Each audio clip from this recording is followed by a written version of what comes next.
Everyone at the ball was practically buzzing with curiosity. The biggest question of the night: who would be named Lady of the Year? But before anyone could get their hopes up, a red-haired lady stepped forward and dropped a bit of disappointing news. This year, no young lady would be entering the ballroom escorted by a member of the imperial family. The emperor, empress, and even the crown prince had all been away for years, busy with monster subjugation. Of course, some of the ladies weren't convinced. They started whispering, "What about the master of the magic tower? Wasn't he technically part of the imperial family?" The red-haired lady quickly shut that down. He never attended. Luciel, the so-called disgrace of the imperial family, was infamous for his uncontrollable magical outbursts caused by his magic reflux disorder. Despite holding the title of Archduke, he had been pushed away and confined to the magic tower. Someone like him showing up at a glamorous imperial ball? Yeah, not happening. At least that's what everyone thought. Because right at that exact moment, as if perfectly timed, Luciel walked in. And not only did he show up, he showed up looking drop-dead gorgeous, with a stunning woman by his side. Daphne Peregrine. They immediately stole the room's attention. Daphne greeted everyone politely. Now here's the twist. Daphne wasn't just any noble lady. She was the classic villainess, the exact type you'd expect from a romance novel, which, coincidentally, was exactly what this world used to be for her. Long ago, when a goddess went to war against the devil, 4 heroes followed her. Each represented something powerful: peace, justice, strength, and the last one, a watcher of demons. Daphne was his descendant. The Peregrine family had always been known for producing exceptional talents, either powerful magic users or unmatched sword masters. Everyone, except Daphne, because she had none of it. As if that wasn't enough, her mother died giving birth to her. Her grandfather, crushed by grief, completely ignored her existence. And somewhere along the way, Daphne convinced herself that becoming a saint might be the only way to escape the shame tied to her name.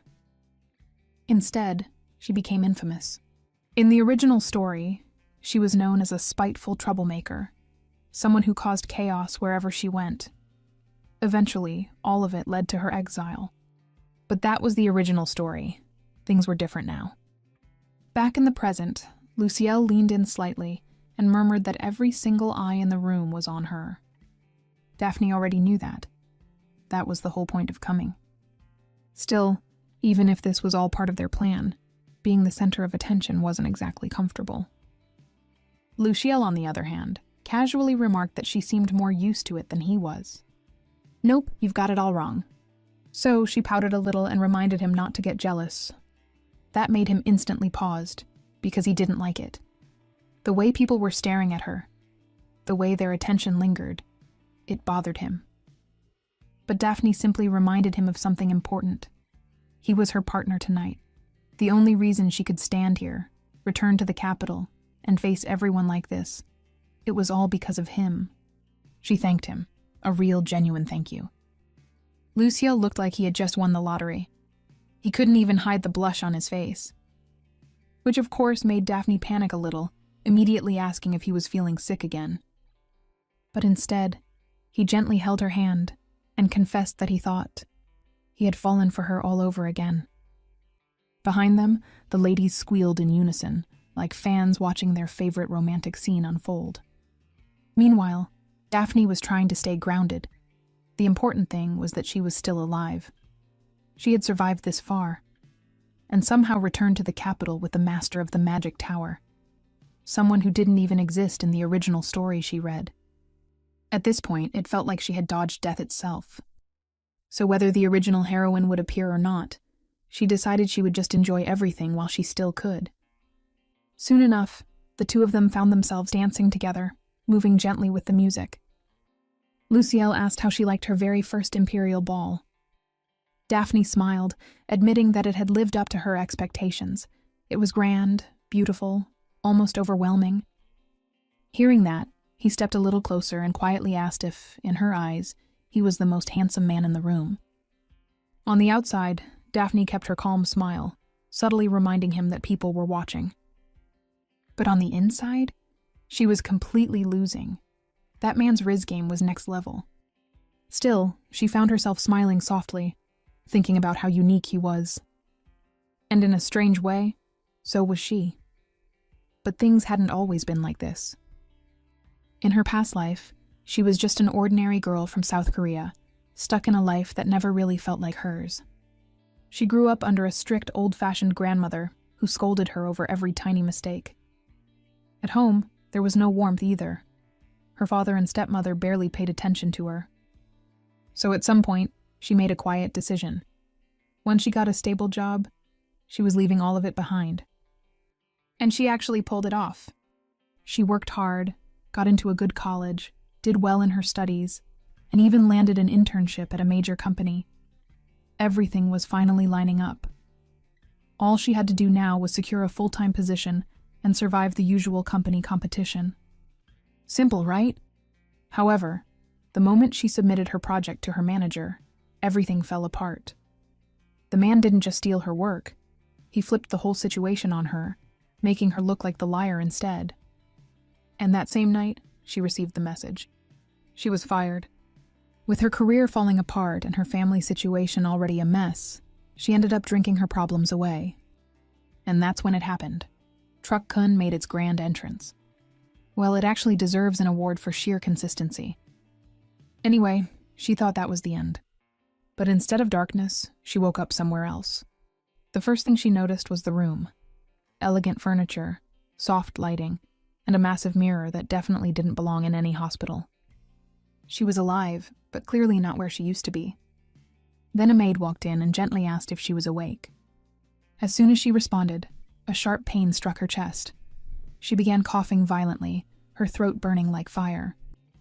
The maid panicked, rushing to her side and warning her not to speak. The poison hadn't fully left her system yet. Poison? That was already a bad sign. As she tried to steady herself, her eyes caught something in a small mirror nearby. Pink hair. That alone was enough to make her rush to the large mirror, and the moment she saw her reflection, a completely different girl stared back. And then, like a flood breaking through a dam, the memories hit all at once. Daphne Peregrine. A name she recognized immediately. The so-called villainess, blamed for her mother's death simply for being born. The one labeled aggressive, obsessive, and completely unlikable. The same Daphne who was accused of poisoning the saint, and ultimately got arrested for it. In the original story, Daphne had tried to defend herself, insisting she was innocent, that it was actually the saint who seduced her fiancé, Roderick. And right there, it clicked.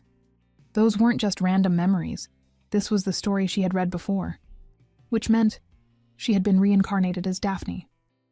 Unbelievable. Her past life had already been difficult, but this was basically a guaranteed bad ending. And as if things couldn't get worse, the door suddenly opened.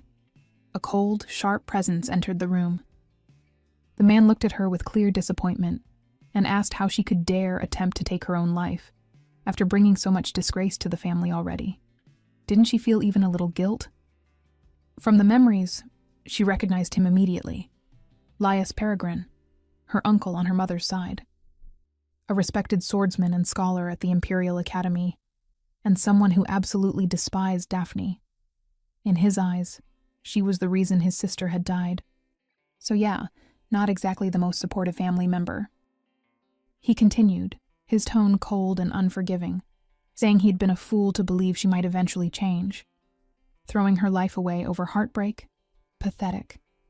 Hearing that, she quickly pieced things together. This was that part of the story when Daphne's fiancé cheated on her, and she tried to poison herself. Even back when our girl was just a reader, she had thought it was ridiculous. Why throw everything away for something as fleeting as love? It never made sense to her. Daphne had everything: status, wealth, influence. And yet, she chose that ending.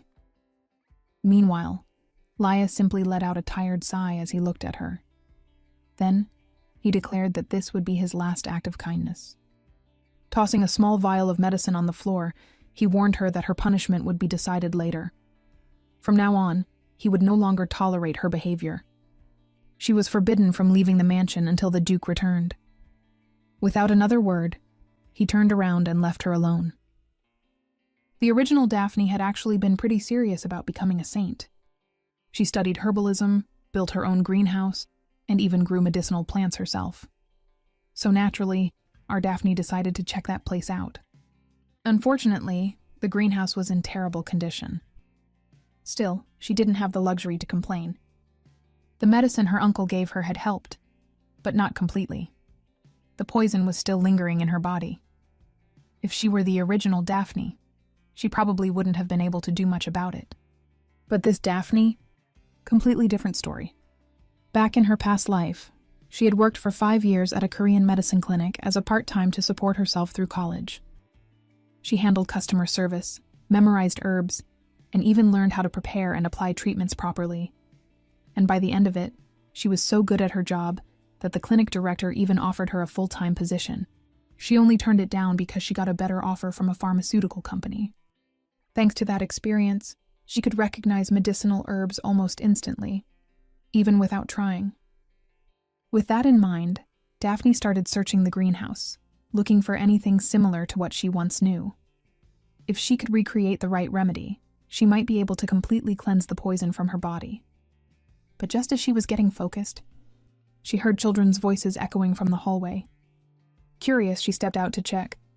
Right then, a boy came running at full speed, laughing as he teased his twin brother about how he'd never become a knight if he stayed that slow. And then crash! He ran straight into her. Daphne looked down and questioned who gave them permission to run around like that. The other boy quickly rushed over to help his brother up, and that's when it clicked. These two are Hermano and Julius Peregrine, her cousins, the twin sons of her uncle Laius. Their situation wasn't exactly great either.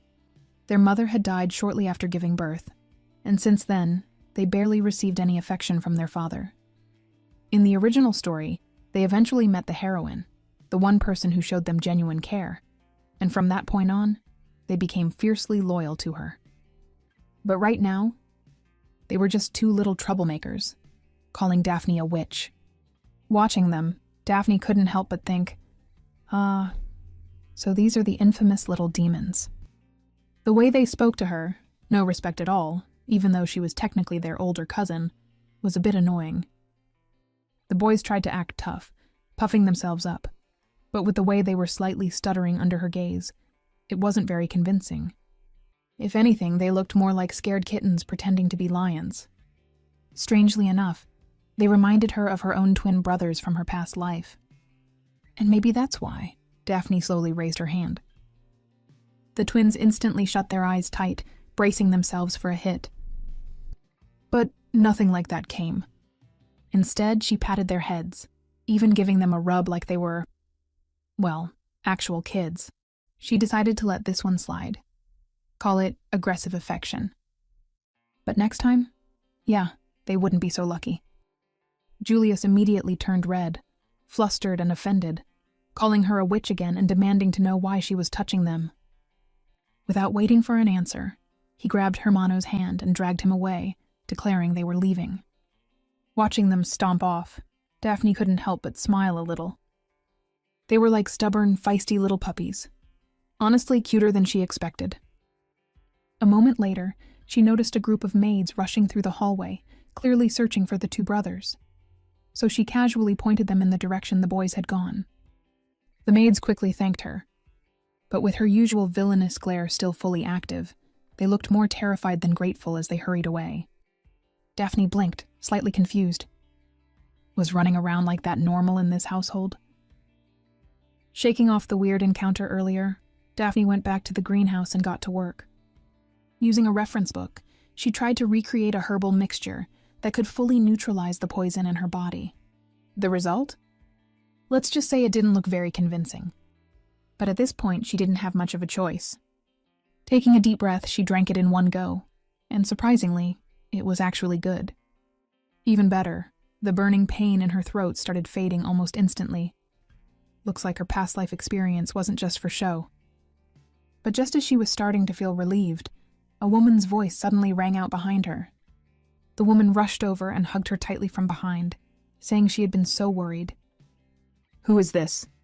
The woman cheerfully introduced herself as Floa Charlottaire, claiming to be Daphne's favorite teacher. Well, that already sounded suspicious, and it got worse the more she remembered. Back in the day, the former Empress Hela had actually proposed marriage to Daphne's grandfather, the current Duke Peregrine, and got rejected. And apparently, she never moved on. Even after all these years, she still held a grudge against the Peregrine family. So when Daphne's reputation started going downhill, Hela saw her chance. At a banquet, poison was discovered, and with Daphne's background in herbalism, plus her already bad image, guess who became the perfect scapegoat? Yep, it's Daphne. Under the excuse of helping her reform, Hela sent Floa, her loyal lackey, into the Peregrine household. On the surface, Floa acted like a caring mentor, but in reality, she was basically there to manipulate Daphne like a puppet. Honestly, some adults really needed better hobbies.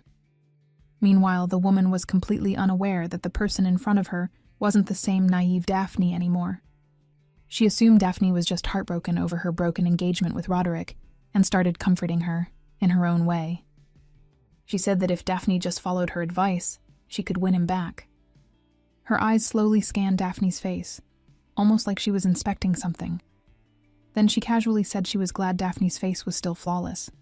Her reputation might be ruined, but her beauty? Still perfect. According to her, that was Daphne's only weapon left. Because, men only care about appearances, so she should focus on maintaining that. Daphne just stood there, listening. The woman came all this way, and not once did she ask if she was okay. Instead, she treated her like some kind of object, and worse, tried to dress it up like concern. Daphne had enough. Without hesitation, she slapped Floa's hand away and casually called her grandma, telling her she should take better care of her own appearance instead, since apparently that's what men care about. Floa was completely caught off guard. She demanded to know what nonsense Daphne was talking about, but Daphne just brushed it off, saying she had only just woken up, and her memories were all over the place. Maybe she had mistaken her for her grandmother, who used to give her similar advice. Now here's the thing. Floa wasn't old enough to be called grandma, and she definitely wasn't the type to take that lightly. Her expression twitched, but she couldn't lash out. Not when Daphne clearly looked unwell. If she lost her temper here, she'd only embarrass herself. So instead, she forced a smile and thanked Daphne, through gritted teeth, barely holding it together. Putting on a sweet, innocent face, Daphne suggested they go shopping together. She even mentioned a store that offered family discounts. At this point, Floa probably thought Daphne had completely lost it and was dragging her into this grandmother role. She snapped, just for a second, calling Daphne meddlesome and saying she had no need for such things. But the moment she noticed the maids watching, her tone flipped instantly. Like nothing happened. She calmly said she would report Daphne's recovery to the imperial family and the temple, then advised her to rest since her health was the priority. Daphne smiled sweetly and thanked the kind and caring old lady. Our girl absolutely won that fight, a flawless knockout. Floa left the greenhouse clearly displeased, already deciding she needed to keep a closer eye on this Daphne, because something was definitely off. As soon as she was gone, Daphne stuck out her tongue. But then she paused. Wait, her throat didn't hurt anymore. The medicine had worked, which meant her life was no longer in immediate danger. And now that she had time to think, she needed a plan. Well, the answer felt pretty simple. She could just move to some remote estate, live quietly, and let the Peregrine family forget about her existence. A peaceful life, surrounded by nature, fresh air. No drama, no people bothering her. And with her current reputation, no one would dare come near her anyway. Daphne made her decision. If she was going to live this second life, she'd live it as a rich villainess, on her own terms. Not long after, the scene shifts. The steady click of Daphne's heels echoes through the hallway, followed by a pair of smaller, hurried footsteps trying very hard to keep up behind her. She suddenly stops and turns around. She calmly asks if they need something. Of course, the twins immediately deny it. We're not following you, they insist, because somehow they just happen to be walking in the exact same direction. And then, the two of them bolt toward the library, which, coincidentally, is exactly where Daphne was heading. What an adorable pair of little tsunderes. When they arrive, the library looks straight out of a movie. Huge, elegant, and filled with towering shelves lined neatly in alphabetical order. Daphne is genuinely impressed. Honestly, this is the kind of place people dream about. She's always wanted to sit by a fireplace and read a book like this, so she casually picks one and settles into a seat. Peaceful, quiet, and perfect. Well, almost. Because not even a minute later she feels it. Two very obvious stares. Looking up, she catches the twins watching her and casually asks if they want to read together. Julius immediately shuts that down, insisting they always sit there too. But despite all that attitude, both of them hesitate when Daphne simply gestures to the empty space beside her and says, "There's plenty of room." They sit down anyway. Of course, Julius quickly adds that he's only doing it as a special favor, because he doesn't usually read with other people. Daphne responded as if she were about to document the historical moment in her diary. Then, silence. For a second, she even wondered if they had fallen asleep. But nope, they were actually reading. Daphne glances over and spots Julius holding a book on advanced magic theory. Yeah, definitely his father's son. She can already imagine how scary smart this kid's going to be in the future. Meanwhile, Hermano is completely absorbed in a mythology book. Curious, Daphne leans in a little to see what he's reading, only for him to immediately snap the book shut and hug it like it's top-secret information. Startled, she pulls back and apologizes, explaining she was just curious. Julius casually mentions that it's Hermano's favorite book. So Daphne asks the obvious question. Who's his favorite character? Hermano hesitates for a moment before quietly answering, the hero. Strong, brave. The one who fought alongside the heroine, defeated the demons, and brought peace to the Empire. And as he talks, his eyes start to light up. Not long ago, the twins had seen Daphne win against the undefeated demon. Floa. Back then, she had looked like a hero to them. Hermano admits he once wanted to be like that too. But then, just as quickly, his excitement fades. He mumbles that it's all just a myth anyway. Daphne watches him quietly for a moment.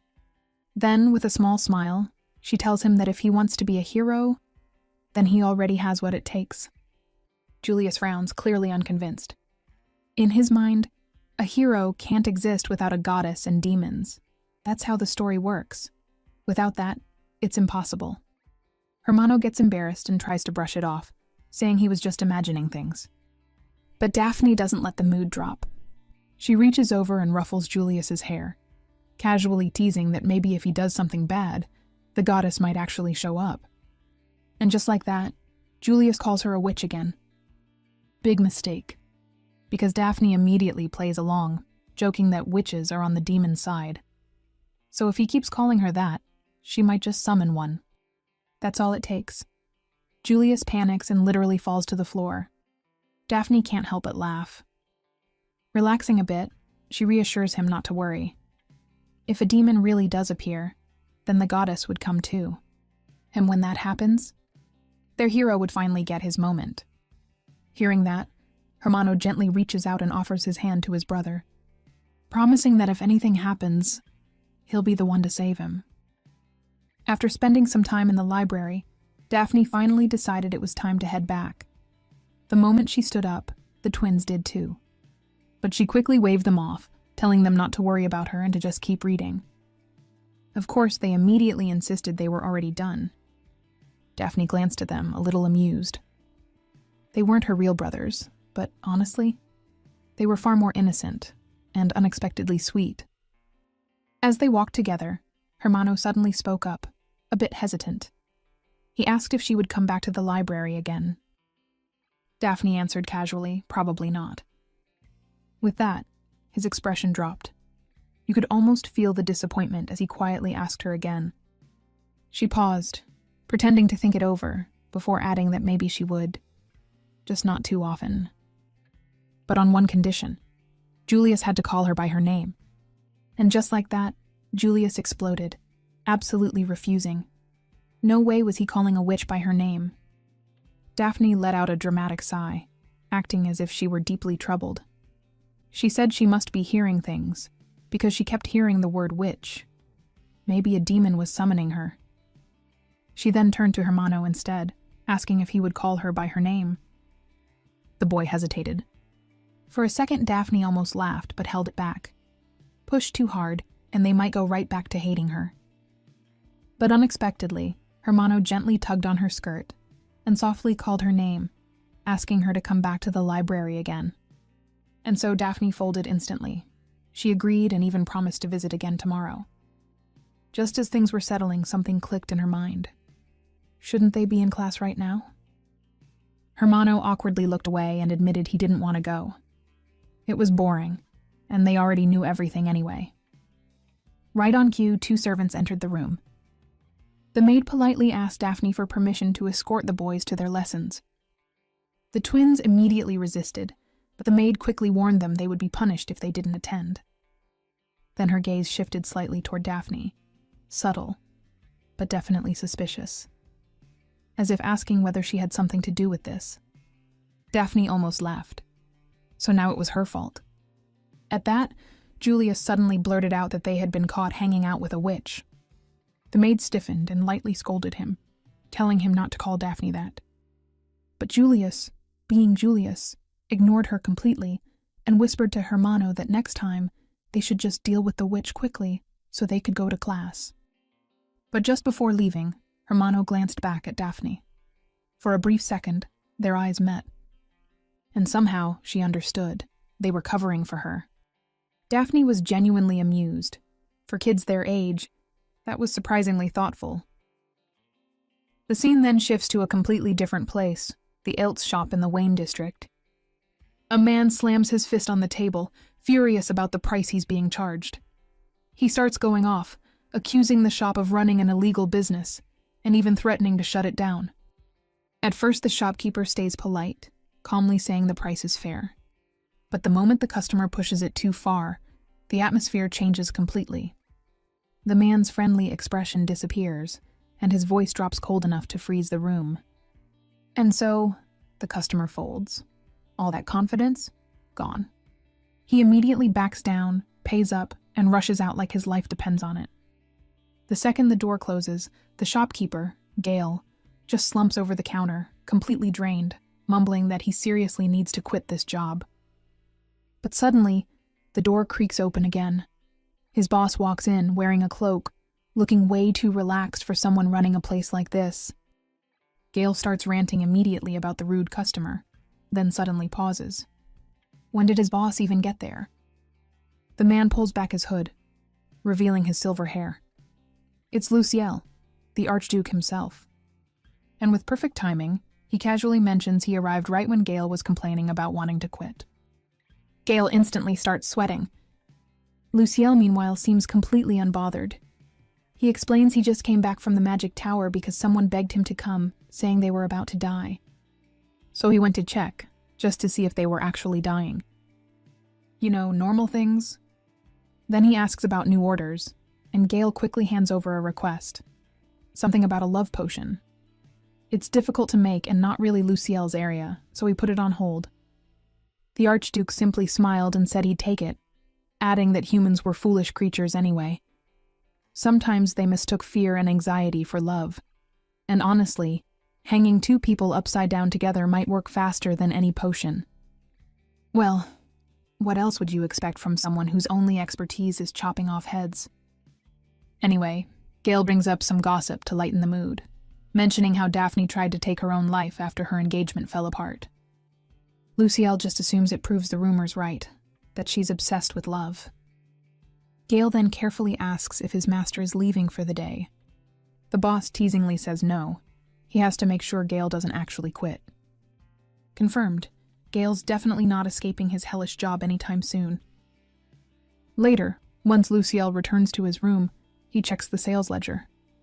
That's when he finds out that Laius Peregrine bought medicine for his niece. He finds it ironic. Even if Daphne is seen as pathetic, at least her family still does something for her. But before he can think further, a sharp pain hits his head. Luciel hates using anesthesia herbs, but when it gets this bad, he doesn't have much choice. Right then, Gale enters and drops some news. Daphne Peregrine has requested a meeting. Luciel immediately refuses. But then Gale adds one more thing. She said to tell him not to buy the relic on the black market because it's fake. So in the end, Luciel agrees to meet her. When they finally sit across from each other, he doesn't waste time. He asks how she knows about the relic, and why she's so sure it's fake. Daphne doesn't answer right away. Luciel understands the silent message and offers her some tea. But even then, she doesn't touch it. Instead, she insists that the shop owner should drink first, which tells him everything. She's done her research on his shop. Meanwhile, our girl is on full alert. Because the man sitting in front of her? He's not just anyone. He's the final villain of the story, the one who stands against the crown prince and tries to destroy the world. There wasn't much information about him in the novel, but she remembers enough. Enough to know she has to be careful. Still, she tries to calm herself. After all, she survived job interviews in a capitalist society. Compared to that, meeting the Mastermind villain shouldn't be so bad. Anyway, Luciel suddenly breaks the silence, assuring her there's nothing in the tea, then drinks it himself. Only then does she relax a little. Afterwards, Daphne pulls out a vial and asks him to confirm if the poison came from his shop. This is one of the reasons she came here in secret. Because from her memories, the original Daphne didn't make the poison herself. Which means someone else gave it to her. Luciel examines the vial carefully, then shakes his head. It's not from his shop, but he has seen something like it before. It's from Assassin's Guild. They use different bottle colors and corks to distinguish clients. And considering how expensive assassination requests are, this was most likely ordered by a high-ranking noble. Daphne's expression hardens. She says she needs to find out who ordered it. But Luciel immediately refuses. He claims he has no ties to the Assassin's Guild and wants nothing to do with it. Daphne doesn't back down. She reminds him that she just saved him from wasting money on a fake relic. Time is money, and a fair deal should go both ways. In truth, she desperately needed his help. If she tried to investigate this alone, she would only end up with a bad ending. And if she sent someone else in her place, her uncle would likely catch them, leading to another bad ending.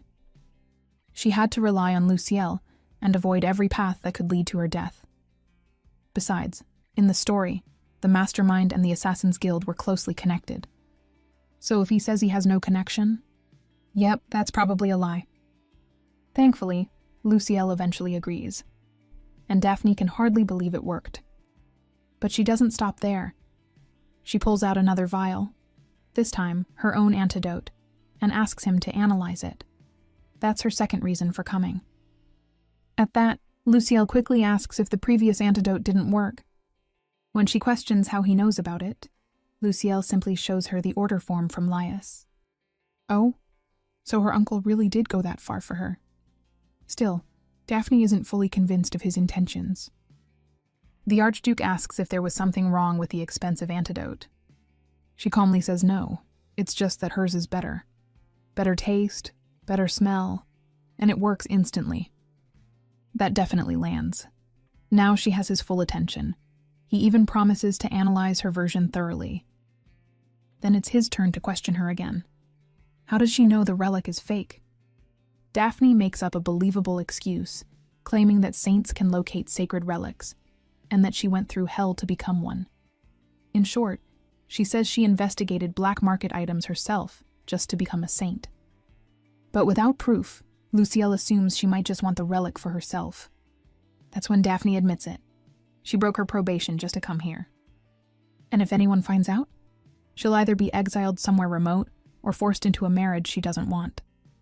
Either way, her chance to become a saint would be over. This whole thing is a total gamble. Luckily, Luciel agrees to cooperate again. He promises to handle her request within a week and contact her once everything is confirmed. Daphne keeps a calm expression the entire time. But inside, she's celebrating. After their deal was settled, Luciel stood up and, surprisingly, offered his hand to escort Daphne out. She hesitated for a second, but accepted it anyway. I mean, who would have thought? Even the final boss villain has manners. But the moment their hands touched, Luciel flinched. His gaze locked onto hers, sharp and unreadable. For a split second, it almost felt like something big was about to happen. A confession? Nope, not even close. He simply told her to be careful on the stairs because they were steep. That's it. Daphne gave a small smile at the unexpected concern before leaving. The moment she was gone, Gale just stood there, completely confused. Because hold on. This was the same master who hated physical contact. And yet, he personally walked her out? Even agreed to meet her again? Something wasn't adding up. Could it be love? Gale was this close to asking, but before he could even open his mouth, Luciel hit him with a silence spell. Well, his thoughts had been heard loud and clear. However, once Gale could speak again, he immediately asked about the Assassin's Guild and what their cut of the job would be. Luciel immediately warned him to stay quiet unless he wanted another taste of magic. And so Gale instantly covered his mouth. Lesson learned. After a brief pause, Luciel admitted something else. Daphne hadn't tried to die because of love. Someone else had tried to kill her. Of course, Gale wasn't convinced.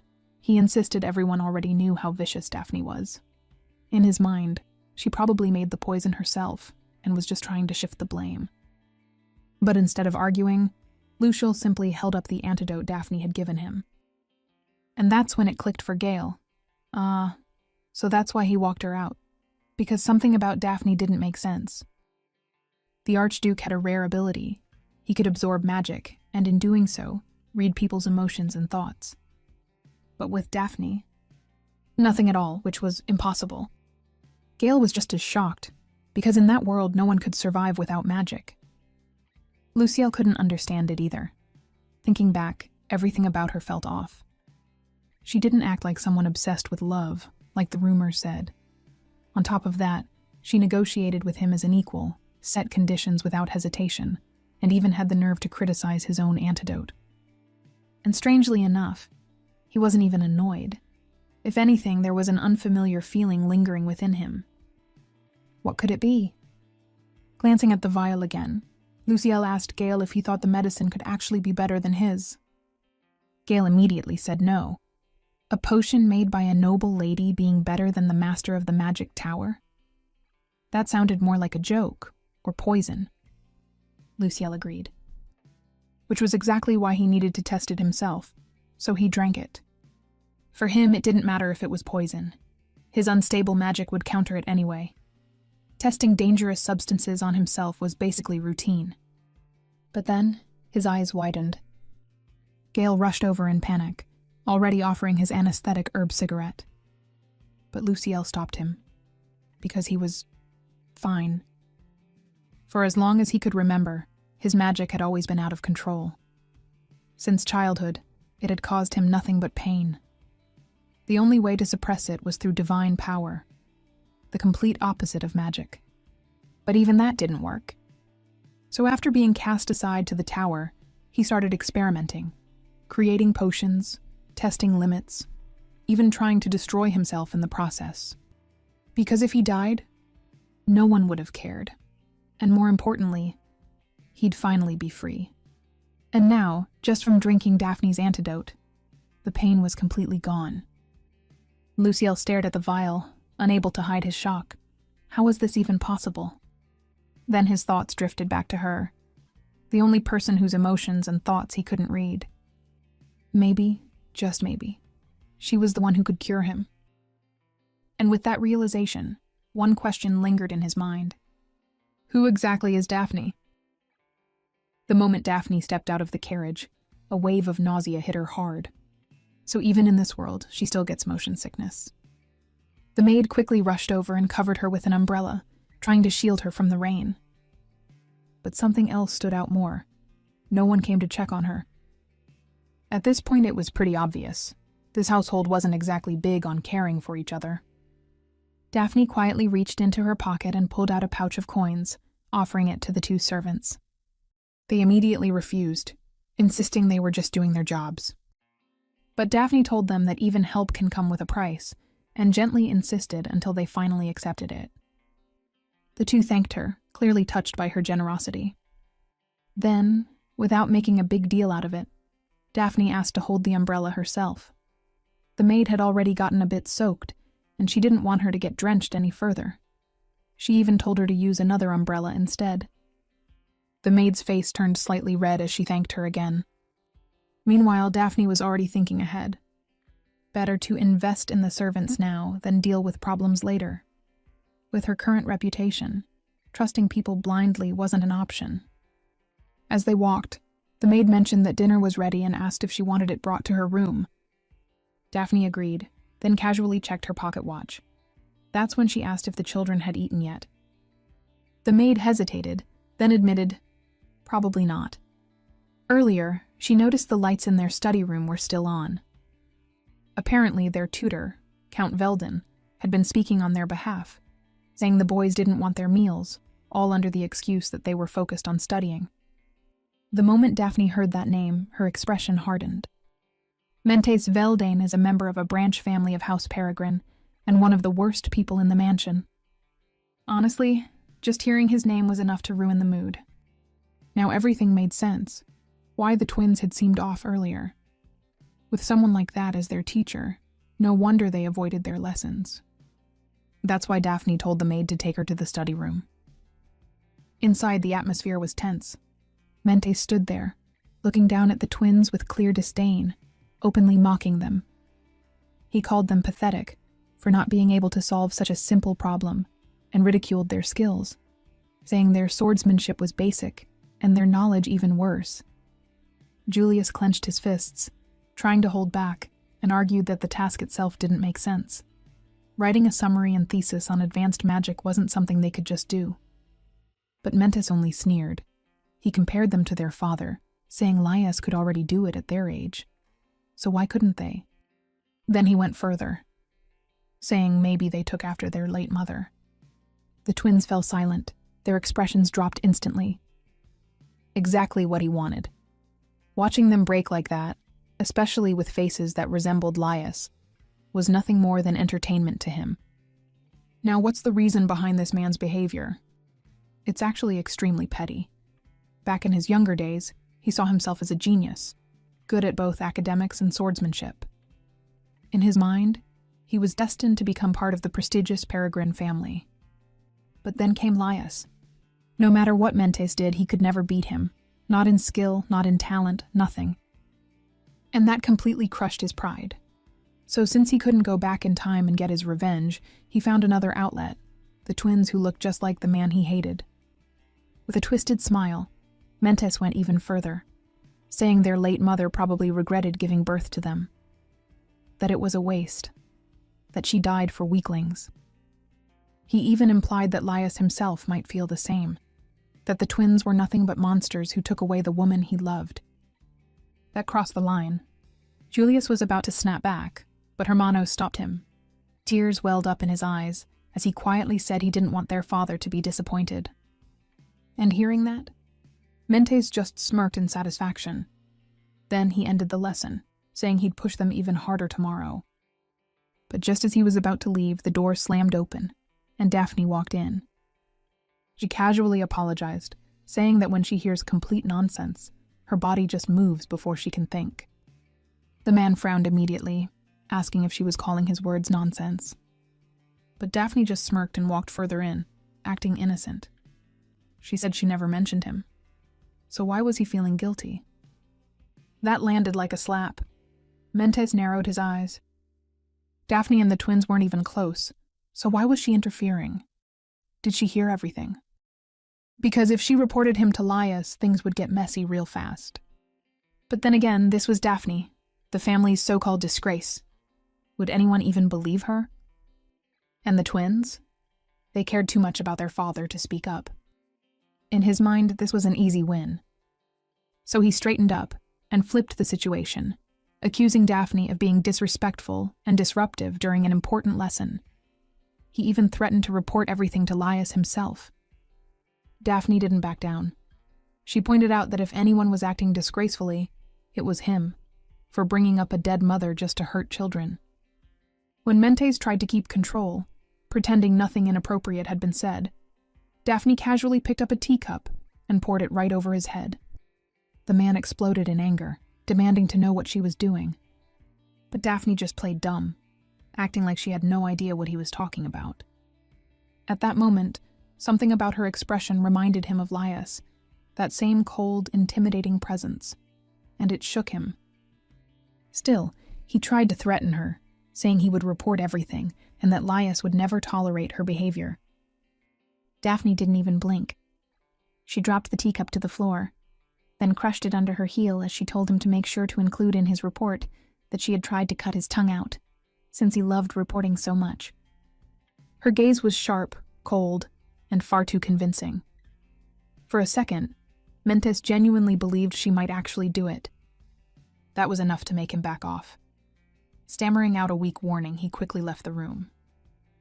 Daphne hadn't originally planned to go that far, but insulting a dead mother in front of children wasn't something she could ignore. As soon as he was gone, she turned to the twins, her expression softening, and asked if they were okay. Hermano lowered his head, his voice trembling. He asked why she had helped them, when it was their fault their mother died. The poor boy genuinely believed it, that their father couldn't even look at them because of it. That everything Mentes had said was true. If they had never been born, their mother would still be alive, and their father would be happy.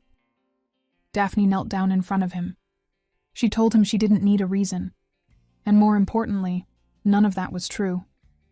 No matter what happened, no one had the right to hurt children like that. And there was no such thing as someone who shouldn't have been born. Well, maybe with one exception, that man. Then, she gently wiped away his tears and added that when someone was in trouble, a hero always came to save them. And just like that, the twins clung to each other as they cried, slowly finding comfort in one another. A few minutes later, the situation somehow turned into Daphne being completely stuck between the two boys. Both of them were clinging tightly to her dress like their lives depended on it.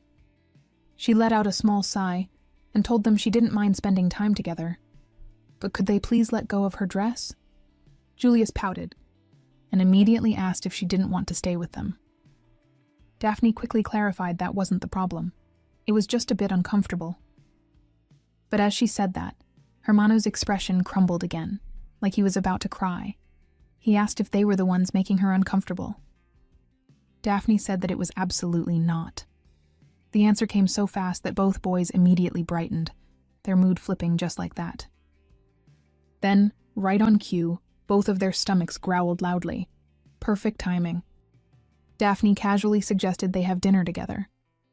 She had honestly expected them to act all stubborn again, just so she could tease them a little. But instead, they straight up said yes. She actually felt oddly proud, like a cat owner who had finally been accepted by two very cautious, grumpy kittens. As they started walking out together, the twins noticed the umbrella on the floor and asked if it was hers. And somehow, that simple question turned into a mini battle, because now, both of them wanted to be the one to share the umbrella with her. Daphne sighed, already done with the chaos, and warned them that if they kept arguing, she'd just leave both of them behind. That worked instantly. Both boys backed down like their lives had flashed before their eyes. A very effective parenting technique. Seeing no other choice, Daphne came up with a solution. She'd share the umbrella with both of them, but only if they promised not to fight and to get along from now on. The twins instantly smiled and quickly agreed. Cut to the scene where Floa returns to the estate, already in a bad mood. She immediately starts complaining, snapping at the maid for taking too long, and warning her that if her dress gets wet, she'll be held responsible. The maid quickly apologizes, holding the umbrella higher as Floa walks past. But inside her head, it's even worse. Floa still can't believe what happened earlier. The former empress actually told her she was disappointed, and it was all because of Daphne. She had always been confident that Daphne would follow her instructions like before. But now, not only did Daphne survive the poison, she's becoming unpredictable and harder to control. Her irritation builds as she grits her teeth. She hates everything about Daphne. To her, Daphne is just like her useless mother, Amila, both unable to use magic, both a disgrace to the family name. In her eyes, neither of them ever deserved to stand among the Peregrines. But she quickly calms herself, taking a deep breath. No point staying angry. After all, she has an imaginary beauty to maintain.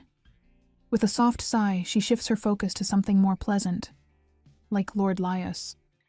A dreamy smile appears on her face as she softly whispers his name, imagining a future where he finally belongs to her.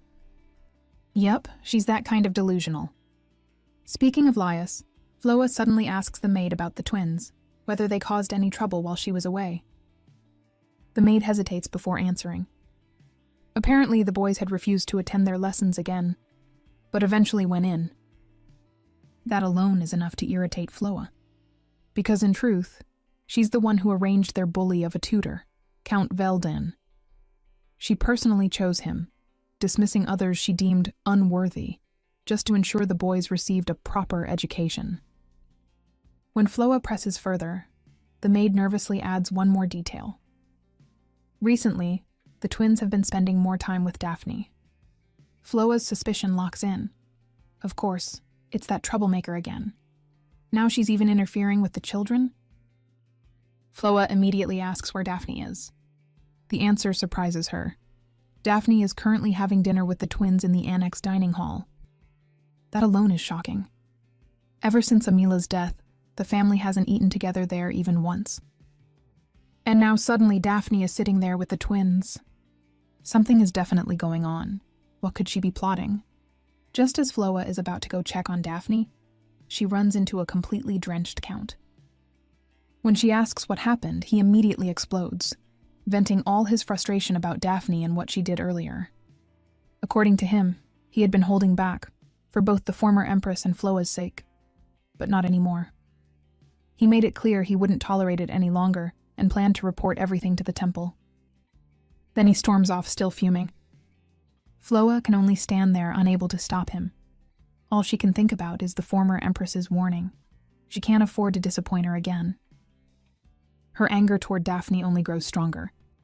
Then, her mood does a complete 180 when a servant reports that Daphne went to the Wayne district earlier that day and even asked for it to be kept secret. Now Floa has exactly what she needs. Even if Daphne claims she went there for something trivial like luxury items, no one would believe her. The Wayne district is infamous for its shady businesses. People will assume the worst, that she has connections with the Assassin's Guild. And with that single piece of information, Floa finally sees her chance. The perfect opportunity to bring Daphne down for good. Meanwhile, back in the dining room, Daphne sat quietly, watching the twins demolish their food like starving wolves. Which, let's be honest, probably wasn't too far off. She told them to slow down, warning they'd choke or get sick if they kept going like that, which of course happened 2 seconds later when one of them started coughing. Daphne quickly reached over and patted his back, trying to help. She couldn't help but smile a little. They must have been really hungry to eat like that. As the rain poured outside, Daphne found herself zoning out for a moment. A warm room, good food, and 2 adorable kids eating beside her. It felt nice. But then reality hit. Once she left for the outskirts, she wouldn't be sitting here with them anymore. For a brief second, she admitted to herself she might actually miss this, then immediately shook it off. Survival plan first, feelings later. Julius suddenly looked up at her, shyly asking if she was okay. Daphne quickly assured him she was fine, then smoothly changed the topic by asking Hermano if the food tasted good. The boy shyly corrected her, subtly hinting she should use his nickname instead. And so, Daphne unlocked a new level of closeness with the twins. As they continued eating, something began to bother her. She had never once seen Laius eat with his own children.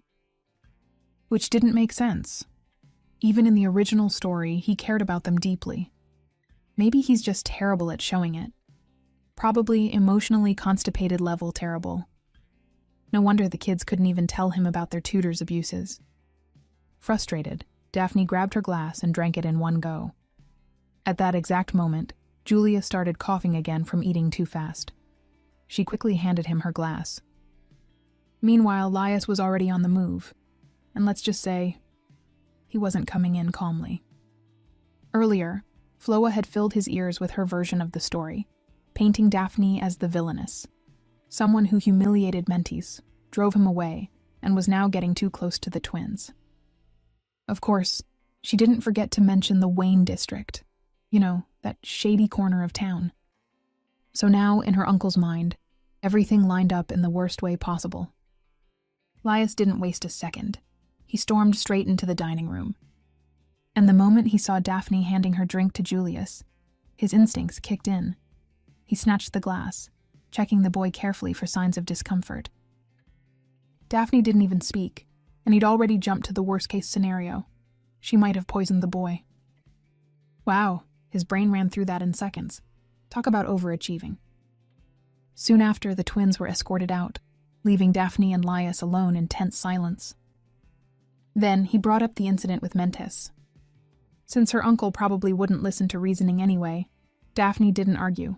She admitted it. And instead of explaining herself, she picked up her glass and drank. Lias tried to stop her, but it's too late. And of course, nothing happened. After that, Daphne asked him if it was really that shocking for her to drink water, or if he truly believed she would poison the children. She understood his suspicion, but if she let it go, she'd be doubted forever. And more importantly, she hadn't done anything wrong. She explained plainly. Julius was choking. She gave him water. That's it. And if it had been poisoned, she'd have collapsed first. Then she looked him straight in the eyes before asking, "If I say I stepped in to protect the children, would you even believe me?" Out in the hallway, the situation wasn't any easier. The old butler guided the twins back to their rooms, reminding them their father was troubled enough. The boys understood. They always did. That's why they endured everything their wicked tutor said. But this time felt different. Daphne had done nothing wrong. She was the first person who actually treated them with kindness, who made them feel safe. So what now? Were they really going to leave her alone just because their father was upset? The twins looked at each other and nodded, then walked back into the dining room like tiny heroes charging into battle. They rushed to Daphne and stood in front of her, shielding her as they pleaded with their father, saying Daphne wasn't bad. In fact, she had only helped them. Daphne blinked, genuinely caught off guard. In the original story, this never happened. They never stood up to their father, not until they met the heroine. Hermano's voice shook as he finally revealed the truth. It was their tutor who tormented them, bringing up their mother, calling them useless, saying they should never have been born. They tried to hold back their tears, but the pain was clear. Daphne gently placed her hand on Hermano's shoulder. He didn't need to push himself further. Just speaking up was enough. The twins clung to her, quietly crying, while Lias stood there watching. Soon his voice dropped, cold and terrifying, as he asked if Mentis really harm his children. At that moment, Daphne finally got it. Lias hadn't been angry with her all those times he seemed cold. This, what she was witnessing now, was what he looked like when truly furious. It didn't take long for things to catch up to Mentis. Within just a few days, he went from acting all high and mighty to sitting behind cold prison bars. And even then, he still wouldn't shut up. The man kept insisting he had done nothing wrong, claiming he never harmed the twins and had no reason to be locked up. On top of that, he even tried to pull rank, reminding everyone he was a count, and that the Peregrine family had no right to imprison him. According to him, this was basically the same as declaring territorial war against the imperial family. But his non-stop complaining finally stopped, the moment the heavy door creaked open. A cloaked figure stepped inside. Mentis immediately perked up. Someone from the imperial palace? When the figure offered him a glass, he didn't hesitate. Thinking it was water, he grabbed it and downed it in one go. Desperate, he even asked for more, saying he hadn't had anything to eat or drink for days. Then the figure removed the hood. It was Daphne. Smiling, she casually remarked how strange it was, since she had specifically brought the largest cup just for him. The Count's face twisted in horror. Of course, Daphne claimed she came out of concern.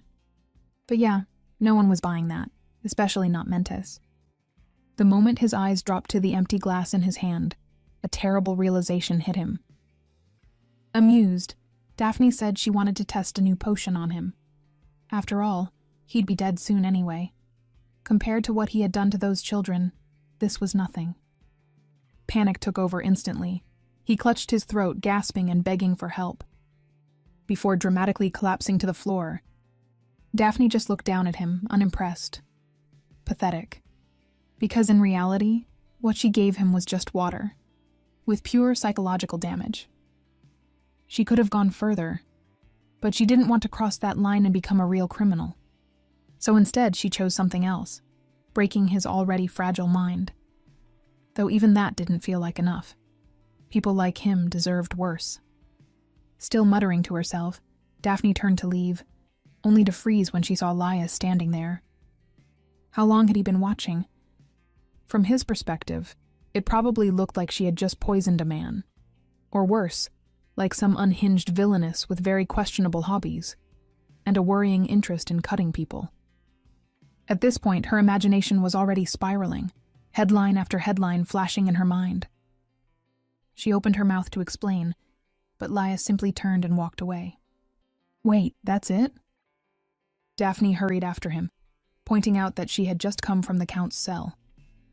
Shouldn't he check on him? Laius only glanced back and told her to follow him to his study. Moments later, Daphne stopped at the doorway, already bracing herself for another round of lecture. Then her eyes landed on a journal resting on the table. Laius explained it had been found in Count Velden's estate. It was his diary. Curious, Daphne picked it up and flipped through the pages. And the more she read, the clearer everything became. She already knew Mentes hated Laius. But this was something else. A twisted, obsessive hatred, born from deep jealousy, eventually taken out on the twins. Laius then admitted that all this time, he believed he was doing the right thing. He had been taught to stay firm, never let emotions interfere, never show weakness. Because the moment he did, it would create openings for enemies.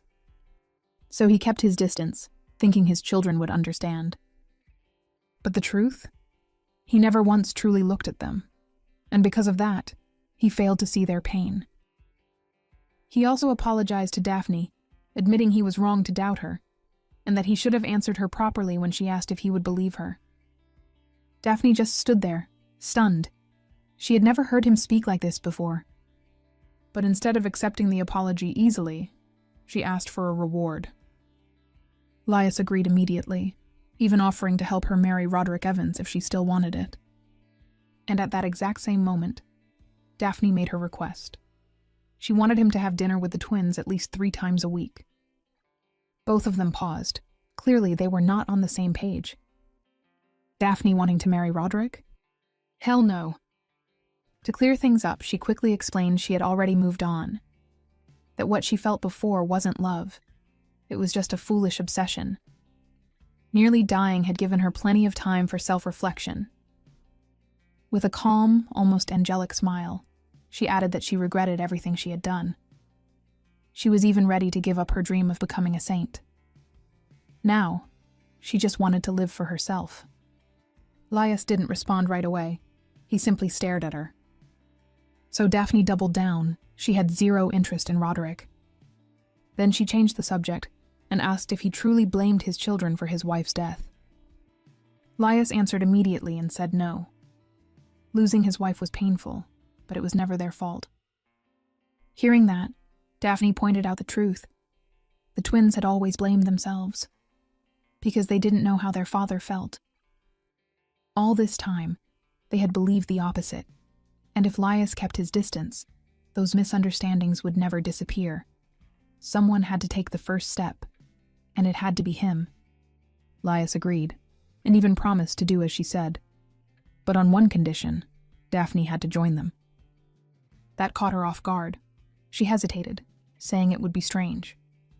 Laius simply looked at her, confused, asking why it would feel strange to eat with them, when she was family. Simple as that. For a moment, Daphne was speechless. She had always believed she was never truly acknowledged as part of the family. But maybe, even the original Daphne had misunderstood everything. So she nodded, and a family dinner was finally set.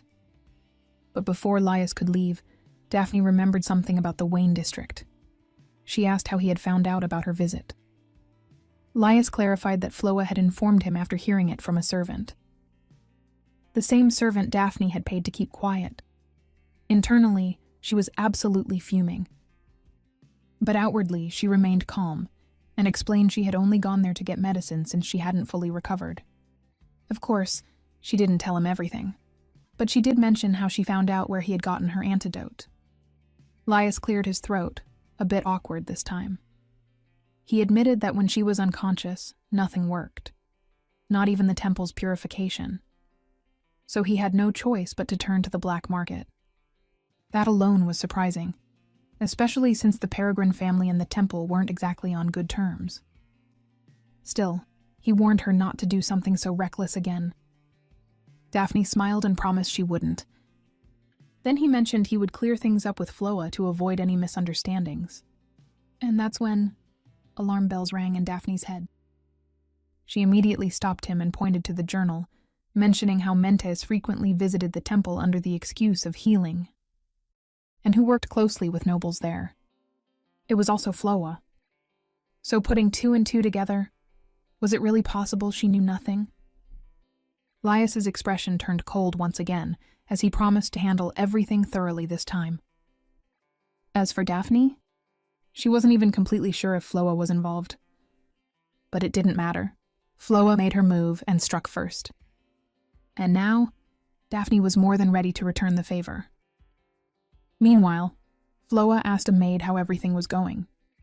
The moment she heard that Lias and Daphne weren't getting along, she waved the maid off like it was nothing. To her, that was great news. Daphne getting into trouble again? Perfect. Or so she thought. That said, even she wasn't pleased about Mentes. The tutor she personally brought in had gone a little too far. That wasn't exactly part of her plan. Since she had no idea Lias already knew about her connection to him, Floa still believed she had the upper hand. So instead of backing down, she decided to move forward with her plan to completely get rid of Daphne.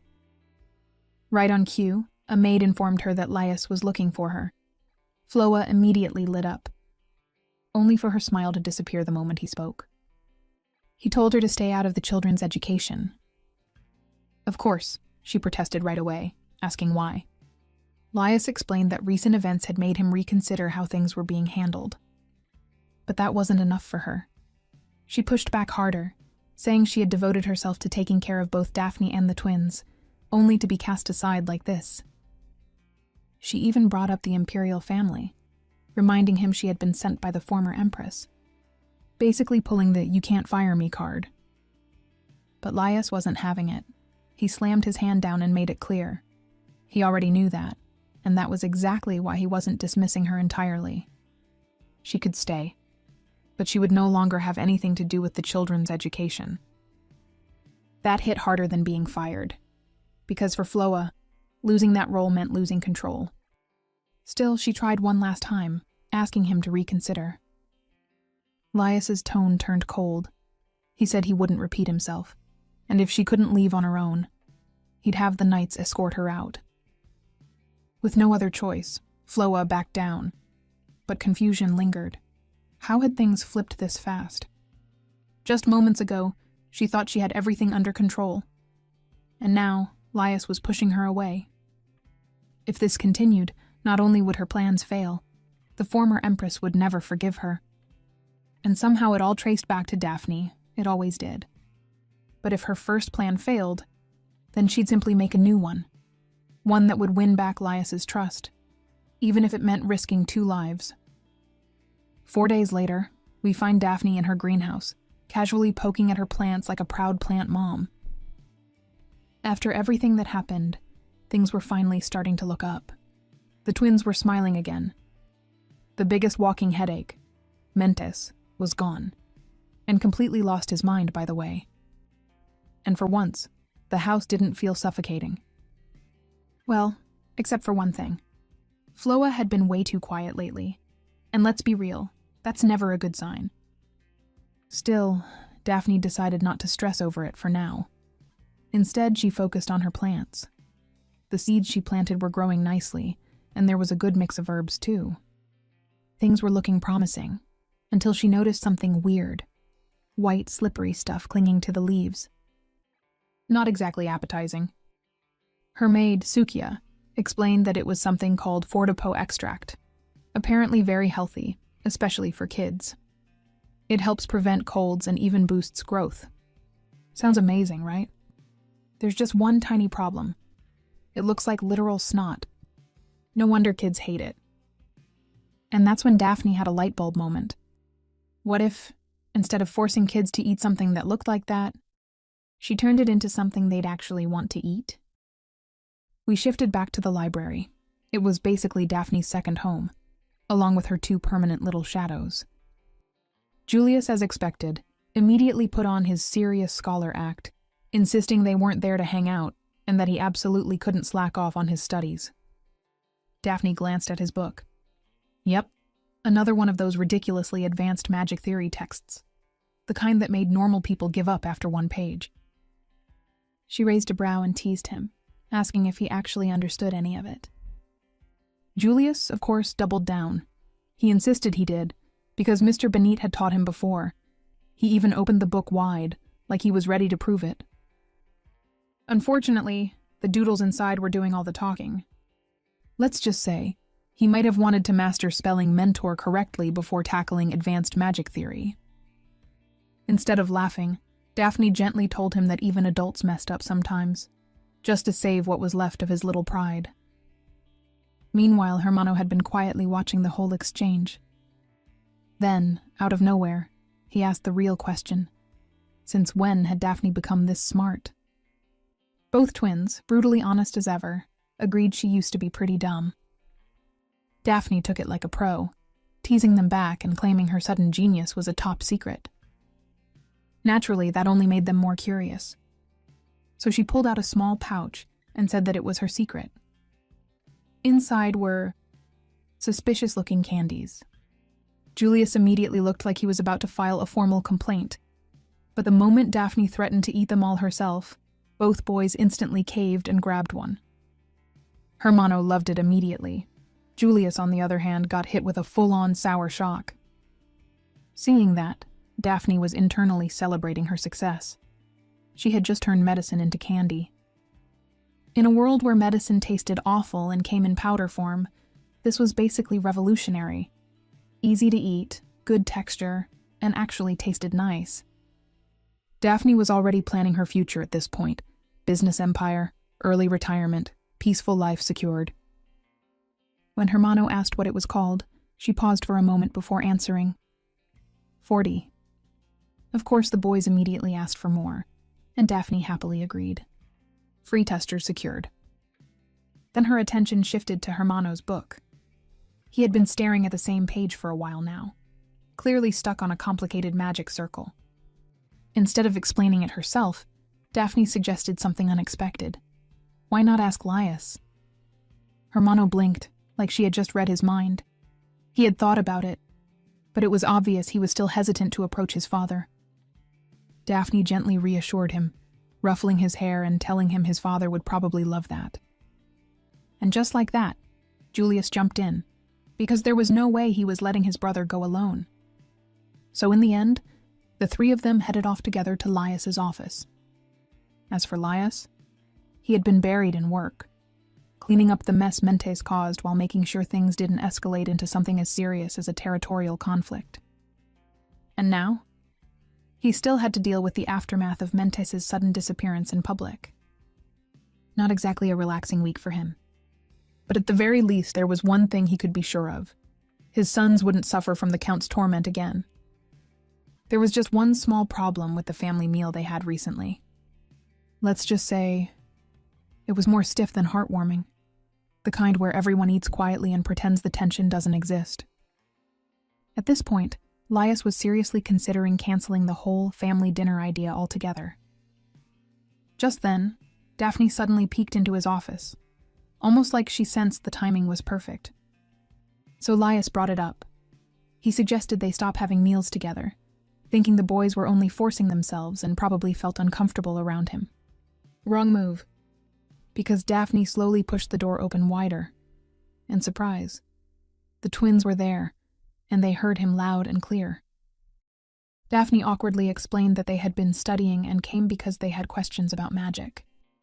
But since the boys heard what Lias said, they immediately misunderstood. Thinking they were the problem, they apologized and turned to leave. Fortunately, this time Lias didn't let it slip by. He finally stepped forward and cleared things up.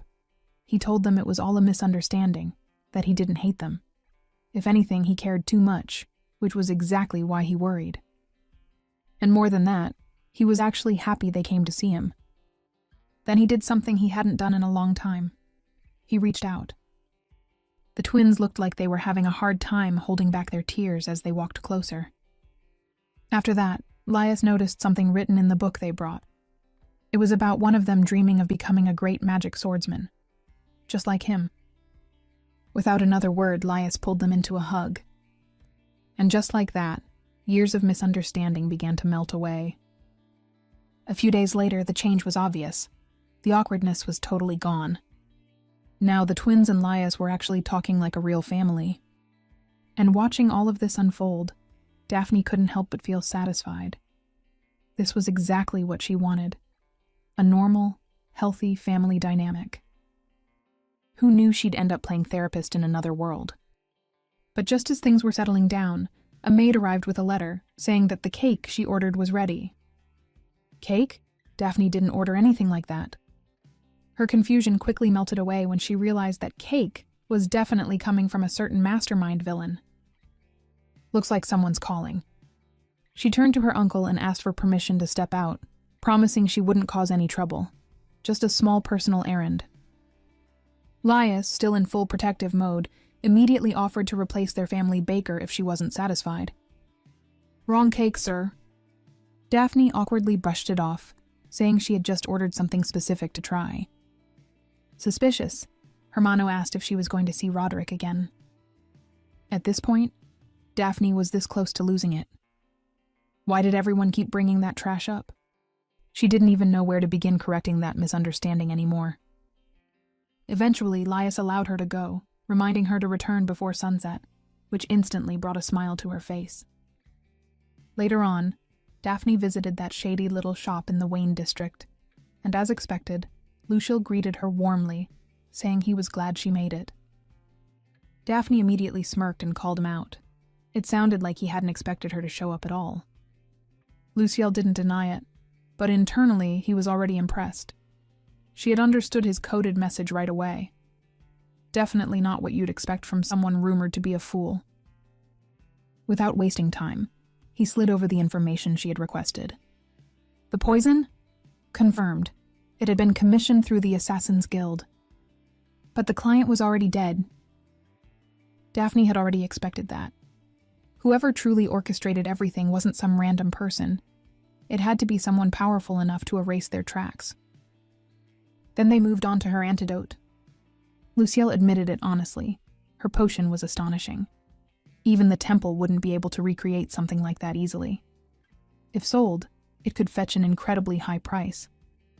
But there was one major problem: her name. No one was going to trust medicine made by the Empire's most infamous villainess. He quickly clarified that he wasn't trying to insult her. It was just reality. Medicine relied heavily on trust. And right now, Daphne didn't have that. So he asked who she planned to sell it through. Lucille knew the temple was out of the question, since they wouldn't accept medicine from the magic-using Peregrine family. And independent pharmacists, who didn't want to fall out of favor with the temple, would refuse as well. Which left only one option: his shop, the black market apothecary. And that had been his goal all along. Securing her medicine would have been a huge advantage for him, so he offered his help, trying to take control of the negotiation. Unexpectedly, Daphne declined. Daphne already knew the black market would be easier, but she didn't want to take that route. If something went wrong, she'd be the one facing the consequences. so she decided to look for an independent pharmacist instead. Trying to recover, he offered another solution. He would find her a list of pharmacists who weren't on good terms with the temple, people who might actually be willing to work with her. This time Daphne agreed. A simple deal. She would come back once he had the list ready.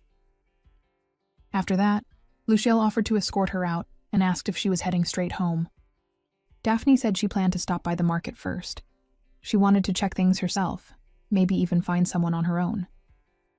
And just to be clear, she added that she wasn't doubting him. She just wanted options. Luciel said he understood, but internally he felt irritated. No matter what he suggested, Daphne kept setting boundaries. And the worst, he still couldn't read her emotions at all. For someone like him, that was frustrating. But the real question was, why did it bother him this much? Once she left, Luciel turned to Gale and asked if he knew anyone more suitable than him to be Daphne's business partner.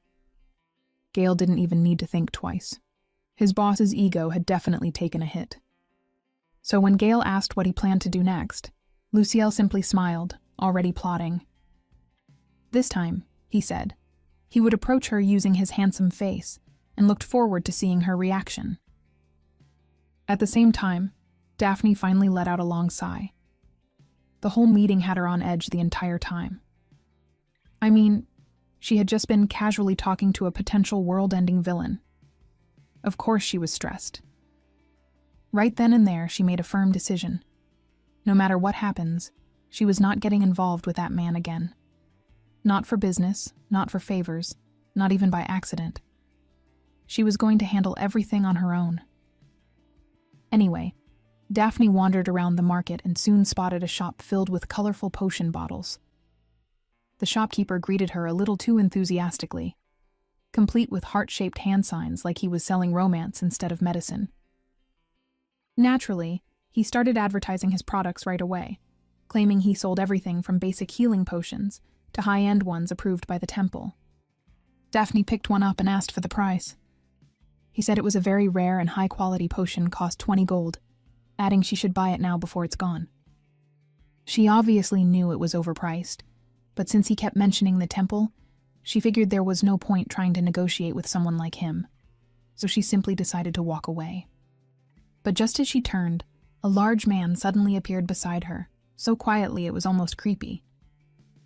He picked up the same potion, and this time the shopkeeper said it was 50 gold. Now, she really wasn't planning to get involved, but when the man casually agreed to buy it anyway, she just couldn't let it slide. So Daphne stepped in and called the merchant out, pointing out how the price magically increased depending on the customer. Smooth scam, but not smooth enough. The merchant tried to argue back, acting like she didn't understand how pricing worked. But Daphne flipped it on him, questioning whether the temple actually allowed this kind of flexible pricing. With that, the man started to crack. When he got angry and tried to lash out, Daphne didn't even hesitate. She shoved him back and dropped her usual intimidating tone. His survival instincts kicked in fast the moment he realized who he was dealing with, and he apologized instantly. Instead of pushing further, Daphne just walked away. At that point, the crowd had already turned on the merchant anyway, and things were about to get messy. Then her attention shifted to the poor guy who almost got scammed. He was just standing there, completely lost in the chaos. So Daphne grabbed him and pulled him away before things escalated even more. By the time they stopped running, Daphne was out of breath. The man, on the other hand, simply smiled and thanked her sincerely. She shot him a quick warning about being more careful, especially when money was involved. The world wasn't kind to clueless people. Then he removed his hood. Standing there was someone impossibly beautiful, like a literal angel, a face that made her question reality for a full heartbeat. Silver hair glinted in the light, and his red eyes, well, she immediately recognized him. Well, sort of. In her mind, Luciel had always been a minor side character from the story. The Crown Prince's half-brother, exiled to the Magic Tower, destined to die from some rare illness. Naturally, she hadn't connected the dots. She had no idea this was the same mastermind villain she had vowed to avoid at all costs. Luciel's calm, unassuming voice broke her thoughts. He asked if she was all right. Just looking at him made her heart pound. He was the most beautiful person she had ever seen, but somehow completely naive. Daphne snapped herself out of it, literally. A quick slap to her cheeks, and she was back to acting normal, as if nothing had happened. They introduced themselves, and to her surprise, Luciel didn't flinch at her name. No disgust, no judgment, just a polite, warm smile. Daphne kept her guard up. Even if he was a side character, he was still connected to the main story, and to people she definitely wanted nothing to do with. She tried to leave. Of course, Luciel wasn't about to let that happen. With that angelic, irresistible face, he insisted on properly repaying her for helping him.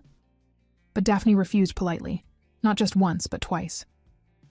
He couldn't help but feel a mix of disappointment and disbelief. Here was a man who could get anything he wanted, being rejected by her again and again. At that exact moment, a familiar man walked straight toward them, and Daphne instantly felt nervous, as if her body reacted to him on instinct. It was Roderick Evans. In the original story, this man wasn't just some random ex. He was the Saintess's second love interest. And unfortunately, someone the original Daphne used to be completely obsessed with. Just thinking about it sent a chill down her spine. Roderick had heard she was seriously ill, but seeing her now, looking perfectly fine, he immediately assumed she had gone back to following him around again after recovering. Daphne, on the other hand, couldn't care less about him. She was just tired that no matter what she did, this man kept popping up in her life. The delusional man went on, saying that no matter how much Daphne clung to him, he had no intention of continuing their engagement. She bluntly told him she felt exactly the same way, and that she didn't want to marry him either, since she was no longer in love with him. But Roderick? Oh, he didn't buy it for a second. He was convinced she was only saying that because she got caught stalking him. Completely unfazed, Daphne added that people could change their minds, just like how he had shared such intense emotions with another woman despite being engaged to her. So her feelings for him? They simply disappeared like smoke too. When Roderick insisted it was all just a misunderstanding, Daphne didn't let him finish his old excuse. She even called him out, asking if he realized how ridiculous he was acting. At that point, Luciel lost it and started laughing out loud. Only then did Roderick finally notice him, and immediately demanded to know who he was.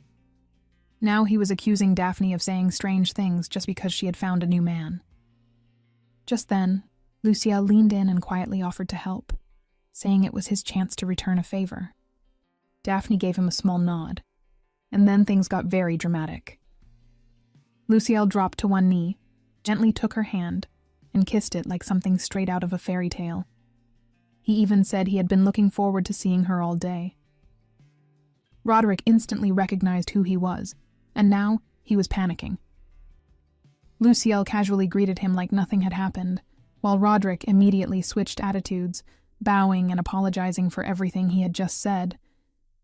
The Archduke commented that what Roderick said wasn't entirely wrong, then boldly declared his own interest in Daphne.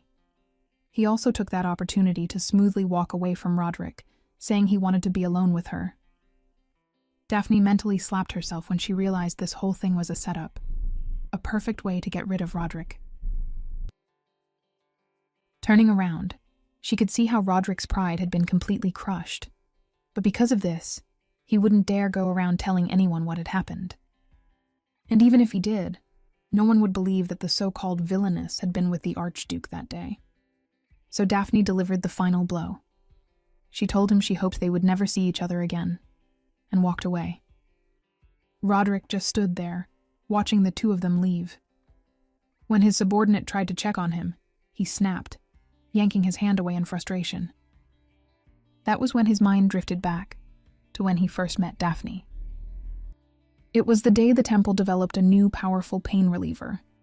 While everyone else enjoyed the celebration, young Roderick had been bored, so when he noticed something glowing near the goddess's spring, he immediately went to check it out, only to find a pink-haired girl lying on the ground. At first, he thought she was already dead, so he tried to leave, not wanting to get involved. But when he heard her coughing, he rushed back to check on her. Oddly, the little girl said something about him calling her there. Soon after, his father arrived and dragged him away. A monster that had been held for purification had escaped. Roderick simply followed his father, while Daphne was left behind with the maids. A few days later, Daphne showed up again to thank him, believing he was the one who had saved her when she fell into the lake. Looking at her more closely, Roderick found himself admiring her pretty face, though he couldn't help but think it would have been better if she didn't have commoner blood. Thanks to Daphne's rather aggressive advances, and the unparalleled influence of the Peregrine family, the two of them eventually became engaged. Her obsession with him was practically madness, which Roderick took as proof that she would never let him go, no matter what. And now, she was saying she didn't love him anymore? He couldn't even understand when she had gotten so close to the Archduke.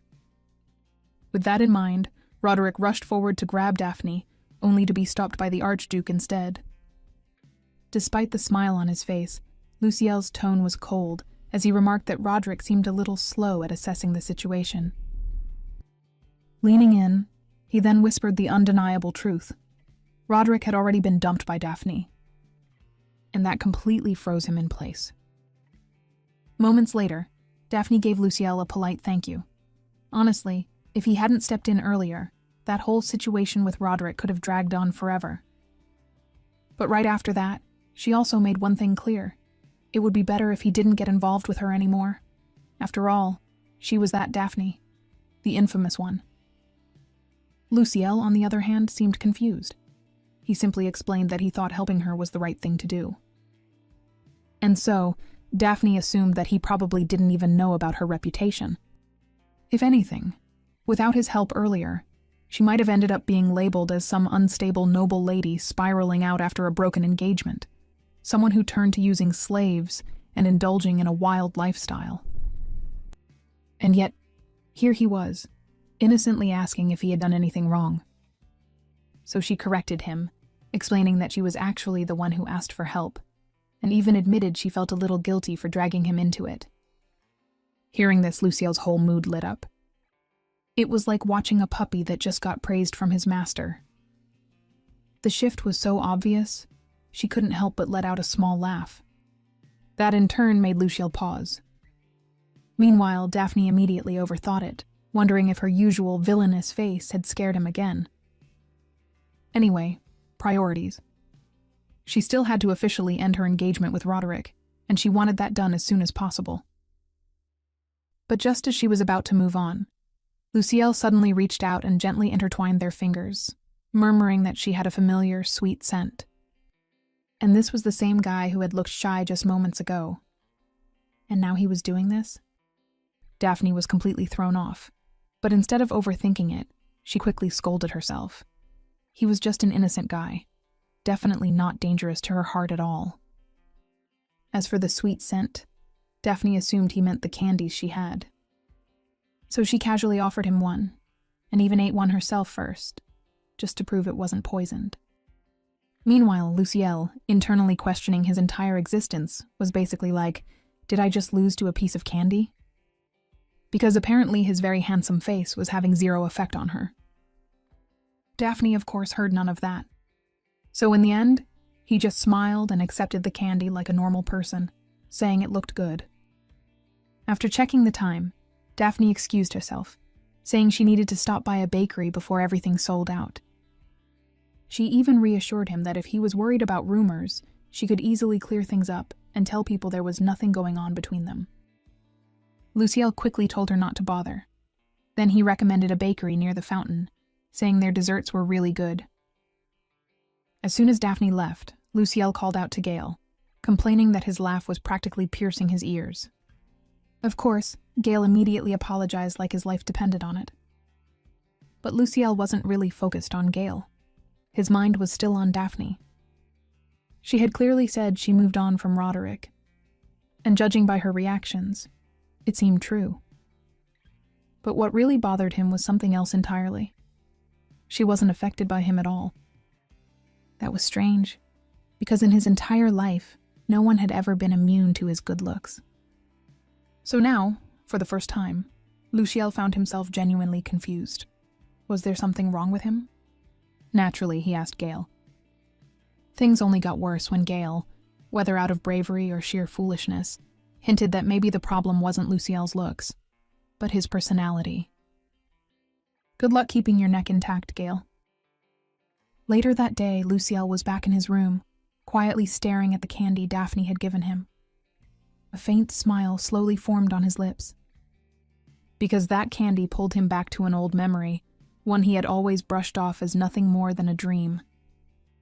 Back then, while everyone else was enjoying a grand celebration, young Luciel had been locked away alone in a cell. And then a little girl appeared. She saw him, assumed he was sick, and handed him a piece of candy. She told him it was sweet, that it would make him feel better, even just for a moment. At the time, it felt unreal, too kind to be true. So he convinced himself it never really happened. But after seeing Daphne smile like that earlier, he realized something. That memory wasn't a dream. It was real. And that realization only made him even more curious about her. There was that strange, sweet scent, and the antidote she had created that instantly eased his headache. Piece by piece, Daphne was becoming impossible to ignore. In the end, Luciel reached a simple conclusion. He needed to know more about her, and the easiest way to do that was to get closer to her. Not long after Daphne returned to the estate, her personal maid hurried in with news. Someone had arrived earlier. A young master. Daphne didn't need a second guess. That could only be Cian Peregrine, her uncle Laius's younger brother. Unlike Laius, Cian had a reputation for being genuinely kind, thoughtful, and patient. The type who kept trying, no matter how cold the family became, hoping one day they'd feel like a real family again. Of course, no one, not even Daphne, knew what truly lay behind that kindness.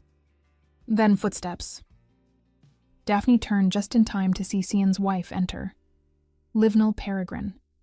Gentle, soft-spoken, and endlessly warm, even toward someone like Daphne, who the world insisted on calling a villainess. And yet, in the original story, Livnal meets a cruel end. She loses her child to miscarriage. And not long after, her life. Her husband, unable to bear it, follows her in despair. Knowing that makes this moment unbearable. Watching someone so kind, while knowing exactly how her story ends, and being unable to stop it. Livnal offered an apologetic smile, explaining they had come as quickly as they could. The message had reached her late at the infirmary, and her condition had slowed them down. Daphne couldn't wrap her head around it. Why was this woman being so nice to her? Livnal's eyes softened as she spoke, relieved to see Daphne safe and well. She hesitated, almost shyly, before asking if she might visit from time to time while staying at the estate. She didn't want to impose, of course. That request stirred a memory. In the original story, Daphne had rejected her outright. She really did have quite the temper back then. So instead of pushing her away, Daphne awkwardly invited Livnal to share some desserts. She added that she'd bought too many earlier, and didn't exactly have friends to share them with. Painfully honest, but smooth. Livnal brightened immediately, happily agreeing. She even offered to prepare some tea she had brought from the infirmary. Daphne knew she couldn't rewrite fate overnight. Livnal's tragedy still loomed somewhere ahead. But knowing that didn't make it any easier to sit still and do nothing. Moments later, the two sat together, quietly sharing sweets and tea. Livnal seemed especially delighted with the cookies, smiling as she mentioned that her baby seemed to like them too. Flustered, Daphne quickly explained they were from her favorite bakery. After a pause, Livnal gently asked how Daphne had been feeling. Daphne replied that she was doing much better now, but it was obvious her aunt wasn't just making small talk. Catching on quickly, Daphne told her outright she planned to break off her engagement with Roderick. And as for becoming a saint, she had already given up on that dream. And just to be clear, she had no intention of repeating something as foolish as trying to end her own life again. The effect was immediate. Relief washed over Livnell so visibly. That reaction was bigger than she expected, and it made Daphne pause and think. Roderick always acted cold toward her in private, yet in public, he was flawless. Even while carrying on an affair, not a single person suspected a thing. So why did Livnell and Sion seem to dislike him so much? Pretending her memory was still unreliable, Daphne carefully asked why her aunt had been so against the engagement in the first place. Livnell hesitated, clearly reluctant, but eventually admitted the truth. She had overheard Roderick speaking with his club members. He mocked Daphne, spoke of her with cruelty, like she was nothing more than a joke. Livnell had known then, marriage wouldn't change him. It would only trap Daphne in something worse. That's why she tried to stop it. Well, no surprise there. A cheater doesn't suddenly grow a conscience after saying, "I do." Daphne already knew that. People don't magically change just because a wedding ring gets involved. That kind of happy ending belongs in fairy tales, not reality. Still, hearing it confirmed lifted a weight off her chest. At least now, she wasn't walking away blindly. She thanked her aunt sincerely. Livnell, in turn, looked genuinely relieved, finally able to breathe now that Daphne had chosen to end things. Watching her, Daphne couldn't help but notice the details.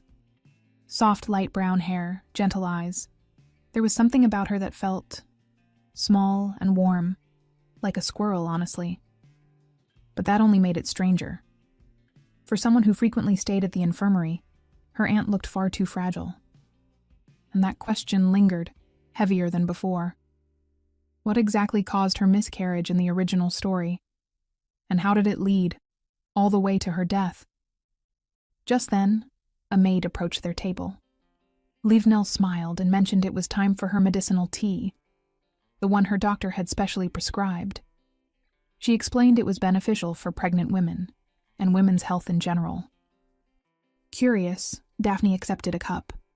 The aroma hit her first, pleasant, soothing, and oddly familiar. Then she took a sip and froze. That taste, she knew it. Slowly, Daphne set the cup down, her expression tightening just a little. She asked carefully if this drink had truly been prescribed by Livnell's personal doctor. Livnell nodded without hesitation. The doctor had gone out of his way to acquire the tea from another country just for her. She'd been drinking it consistently ever since leaving the mansion, about 2 months now. Daphne's thoughts sharpened. If she recalled correctly, Livnell's health had started declining about a month ago. That was when Sion moved her to the infirmary. And yet, she never improved. If anything, she only got worse.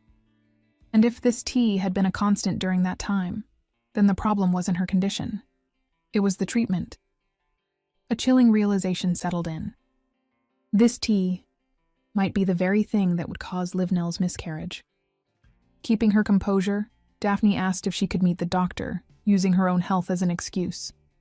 Just a quick checkup, nothing serious. Livnell agreed easily, mentioning that the doctor had recently moved into the estate as a resident physician. He was currently staying in the 3rd annex to monitor her condition. Meanwhile, the shameless doctor in question was enjoying himself far too much. Spencer couldn't be more satisfied with his current situation. Being a personal doctor to a noble household came with generous pay, far beyond what he used to earn. And who knew? If things went well, he might even earn a place within the temple someday. His future was looking bright.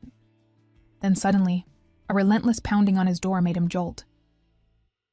Irritated, Spencer stormed over and yanked the door open, already snapping at whoever dared disturb him, only to freeze on the spot. Daphne stood right in front of him, the color drained from his face. His attitude flipped instantly as he stumbled over apologies, bowing his head in a panic. Daphne didn't waste time. She pressed him immediately about the special tea he had given to her aunt, and then asked him to prepare some for her as well. Spencer hesitated.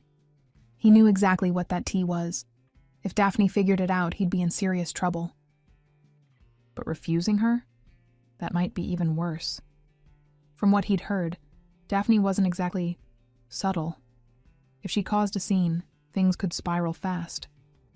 Besides, he reassured himself, She didn't seem sharp enough to notice anything anyway. Reluctantly, he handed over a small pouch. He instructed her to mix it with water or milk, adding that it would taste even better that way. Smooth lie, questionable judgment. The moment Spencer was out of sight, Daphne opened the pouch. She dipped a finger inside, tasted it, and her suspicion was confirmed. It was Adlai powder. In her previous life, this was common knowledge. While harmless in small amounts, it could be dangerous for pregnant women if consumed repeatedly or in larger doses. Enough exposure, and it could harm the fetus. And her pregnant aunt had been drinking it daily for 2 months. This wasn't negligence. It was deliberate. The fact that Spencer had access to such a rare form of Adlai, imported from another country, made one thing clear. He wasn't acting alone. Daphne didn't have solid proof yet, but Floa's name had already surfaced in her mind. And now she had no choice but to dig deeper and uncover the truth, before Levenel's fate plays out exactly as written. Cut to the annex, where the door suddenly bursts open and several maids storm in, irritation written all over their faces. Their patience? Completely gone. Without holding back, they start demanding why Sukiya thinks she can get away with slacking off like this. Sukiya, completely unfazed, lifts a basket packed with pastries like it's a peace offering. Apparently, Daphne had gone overboard and bought an absurd amount of desserts, so she figured the others might want to taste too. And just like that, temptation won. The maids grabbed the sweets without hesitation, casually calling it their fee for staying quiet.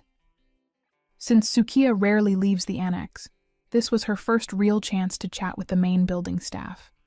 And of course, one of them couldn't resist sharing the latest and juiciest gossip. As it turns out, Floa had been harboring a one-sided crush on Lias for a long time, and she wasn't exactly subtle about it either. Every time she saw him, her feelings were practically written all over her face. Too bad Lias always responded with ice-cold indifference. And that kind of rejection, it doesn't just disappear, it festers. Which meant Floa might not hesitate to lash out, even if it meant hurting someone else. Not long after, the information reached Daphne, and suddenly, everything started connecting. Her poisoning incident, Livnel's suspicious treatment, Floa's unresolved obsession with Lias. Each piece fit together a little too perfectly. Daphne's eyes narrowed. If all of this really pointed back to Floa, then it was time to stop guessing. She'd set a trap and flushed that little rat out into the open. Elsewhere, in a quieter room, Cian was with his wife, his voice gentle as he asked how she was feeling. Livnel offered a soft smile as she reassured him that the baby was growing well, and that, thanks to the treatment, she was doing fine too. But even as she spoke, her heart tightened, because Cian's expression told a different story. He looked worried, exhausted, and was clearly struggling to hold himself together. So Livnel gently told him not to worry about them. All he needed to do was stay strong, for both of them. Not long after, Daphne visited them, holding a tray with tea. Her uncle blinked in surprise when his niece casually suggested something unexpected: a family dinner that night in the main building. Everyone would be there, including Lias and the twins, making it a full gathering of the entire family. As Daphne handed him a cup, she mentioned it had been specially prepared for Livnel. She added that she had invited a special guest, so the staff would surely go all out for the evening. Oh, and one more thing. Since Livnel's condition was so unusual, perhaps it wouldn't hurt to seek a second opinion from another doctor. With that, Daphne turned and left as quickly as she came, dropping ideas like breadcrumbs and disappearing before anyone could question her too much. After she was gone, Cian relayed everything to his wife, still unsure whether attending the dinner was the right choice. Livnel was pleased.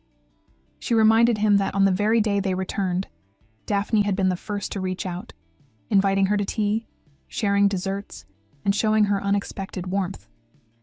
It was subtle but clear. Daphne had changed. Cian was suddenly struck by a realization. It had been so long since he had heard her call him uncle. Maybe something really had changed while they were away. Livnel smiled, her expression soft but hopeful. She suggested they go. After all, it had been a long time since the entire family had sat down together like this. His eyes grew wet as he nodded, squeezing her hand gently. If that's what she wanted, then of course they would go. Because right now, seeing her smile like that was everything. It didn't take long for the news to reach Floa, a family dinner with esteemed nobles attending. And somehow, she wasn't invited. That alone was enough to sour her mood. There hadn't been a proper banquet in the estate since Daphne's mother passed away, so to suddenly host one now. In Floa's mind, this wasn't just dinner. It was a calculated move. Laius must be trying to solidify his position as the ducal heir. With Sion and Livnil back, likely presenting them as healthy and stable, he could shut down any rumors before they even spread. Floa smirked to herself. Too bad Livnil's condition was only going to get worse. But then, another thought crept in. What if Laius planned to bring in a new mistress? Her expression darkened instantly. No, that wasn't happening. Not on her watch. Without wasting another second, she headed straight to Spencer's chambers, intent on checking the status of their plan. Spencer greeted her with confidence, assuring her that everything was proceeding exactly as instructed. Then, shifting his tone, he brought up his own concern. Once this was all over, he wanted guarantees, a secured position as a temple doctor, just as Floa had promised. Floa was clearly annoyed, but she still tossed him his advance payment. She reminded him coldly of his real task, making sure Livnil's child didn't survive. Of course, in her mind, there was zero chance this fool would ever set foot in the temple, no matter how well he performed. Their exchange was cut short when a maid rushed in, breathless, announcing that the party had already begun. That did not sit well with Floa. Not all the guests had even arrived, yet they'd already started. Fuming, she dragged Spencer along as they hurried toward the main building, still unable to understand why they hadn't received an invitation. But what truly set her off was being stopped at the entrance. 2 knights blocked their way without hesitation. Floa's irritation spiked. She pointed at Spencer, demanding an explanation. How could a resident doctor not be invited? And as for herself, there was no way they didn't know who she was. Right then, Daphne's calm voice cut through the tension. Floa turned immediately, wasting no time complaining that the guards refused to let them in. Daphne simply glanced at the knights and gave a small nod.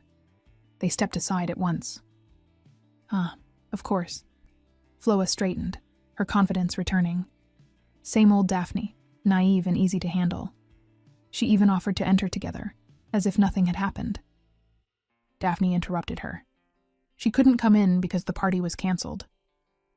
All those invitations had been such a hassle, so Daphne decided to scrap it and just have a quiet dinner with family instead. Much simpler. And as much as they would love to include Floa, well, the knights had a point. She wasn't family. Floa blinked, clearly thrown off. That didn't make sense. No noble would casually ignore invitations from House Peregrine, unless this wasn't Laius's doing. Daphne smirked and asked the obvious question. How had Floa even known about the party? When Floa remained silent, Daphne continued, laying everything out. She knew Floa had planted a spy among the servants, someone who must have leaked the information. Unable to enter on her own after being reprimanded by Laius, Floa had brought Spencer along, assuming Livnel's doctor wouldn't be turned away. Smart, but not smart enough, because all it did was confirm their connection. And Daphne wasn't done yet. She exposed the rest of it, their little scheme, the so-called medicine, the Adlai tea slowly harming Livnel and putting both her and her unborn child at risk. As the air turned heavy, Daphne stepped forward, her voice steady but sharp. Floa had 2 choices. Confess everything to Laius herself, or let Daphne personally escort her back to the imperial family she seemed so fond of. Either way, there was no walking out of this clean anymore. Faced with a choice, Floa didn't hesitate and chose denial. With a perfectly composed face, she dismissed everything as nonsense. Spencer? Just someone she cherished as her pupil. Adlai tea? She had no idea what Daphne was talking about. Then, in a flawless performance, she turned to Spencer with a look of concern and asked if he had really given Leavenell such harmful tea, calling his actions unforgivable. Wow, throwing him under the carriage and backing over him twice. Spencer snapped instantly. He fired back, telling her not to dump the blame on him when this entire plan was hers from the start. But Floa didn't back down. She insisted Daphne shouldn't listen to a commoner's words. After all, how could someone like him be trusted? That did it. In a burst of anger, he spilled everything. It was Floa who said Daphne would be better off dead, claiming she wasn't even worthy of the Peregrine name.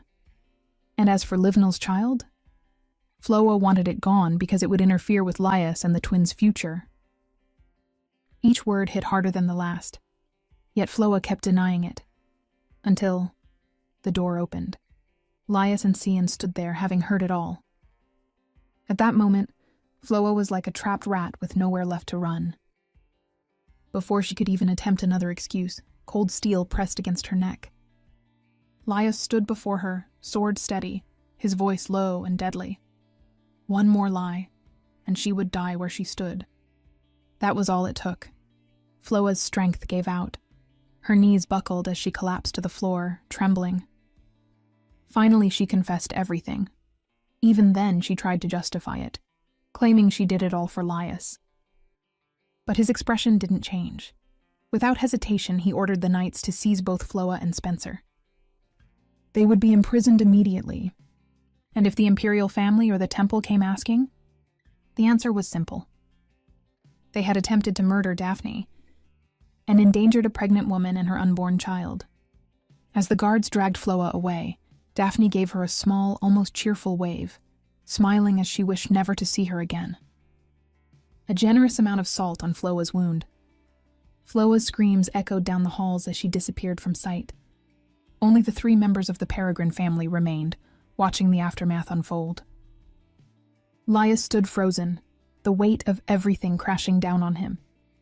Too late he realized the truth. Daphne, Livenell, and even the unborn child. All of them had been in danger because of him. Panic surged through him as he immediately ordered for a doctor to be called, desperate to check on Livenell. But Cian stopped him. Calmly, he explained that both his wife and their baby were safe, thanks to Daphne. She had insisted on consulting another doctor, which led them to the truth in time. Not only that, Daphne had provided a different tea, one actually safe for pregnant women. Thankfully, Livenell hadn't consumed the harmful tea long enough for irreversible damage. She would be all right. Relief hit like a wave. Cian, eyes brimming, took Daphne's hand, overwhelmed with gratitude.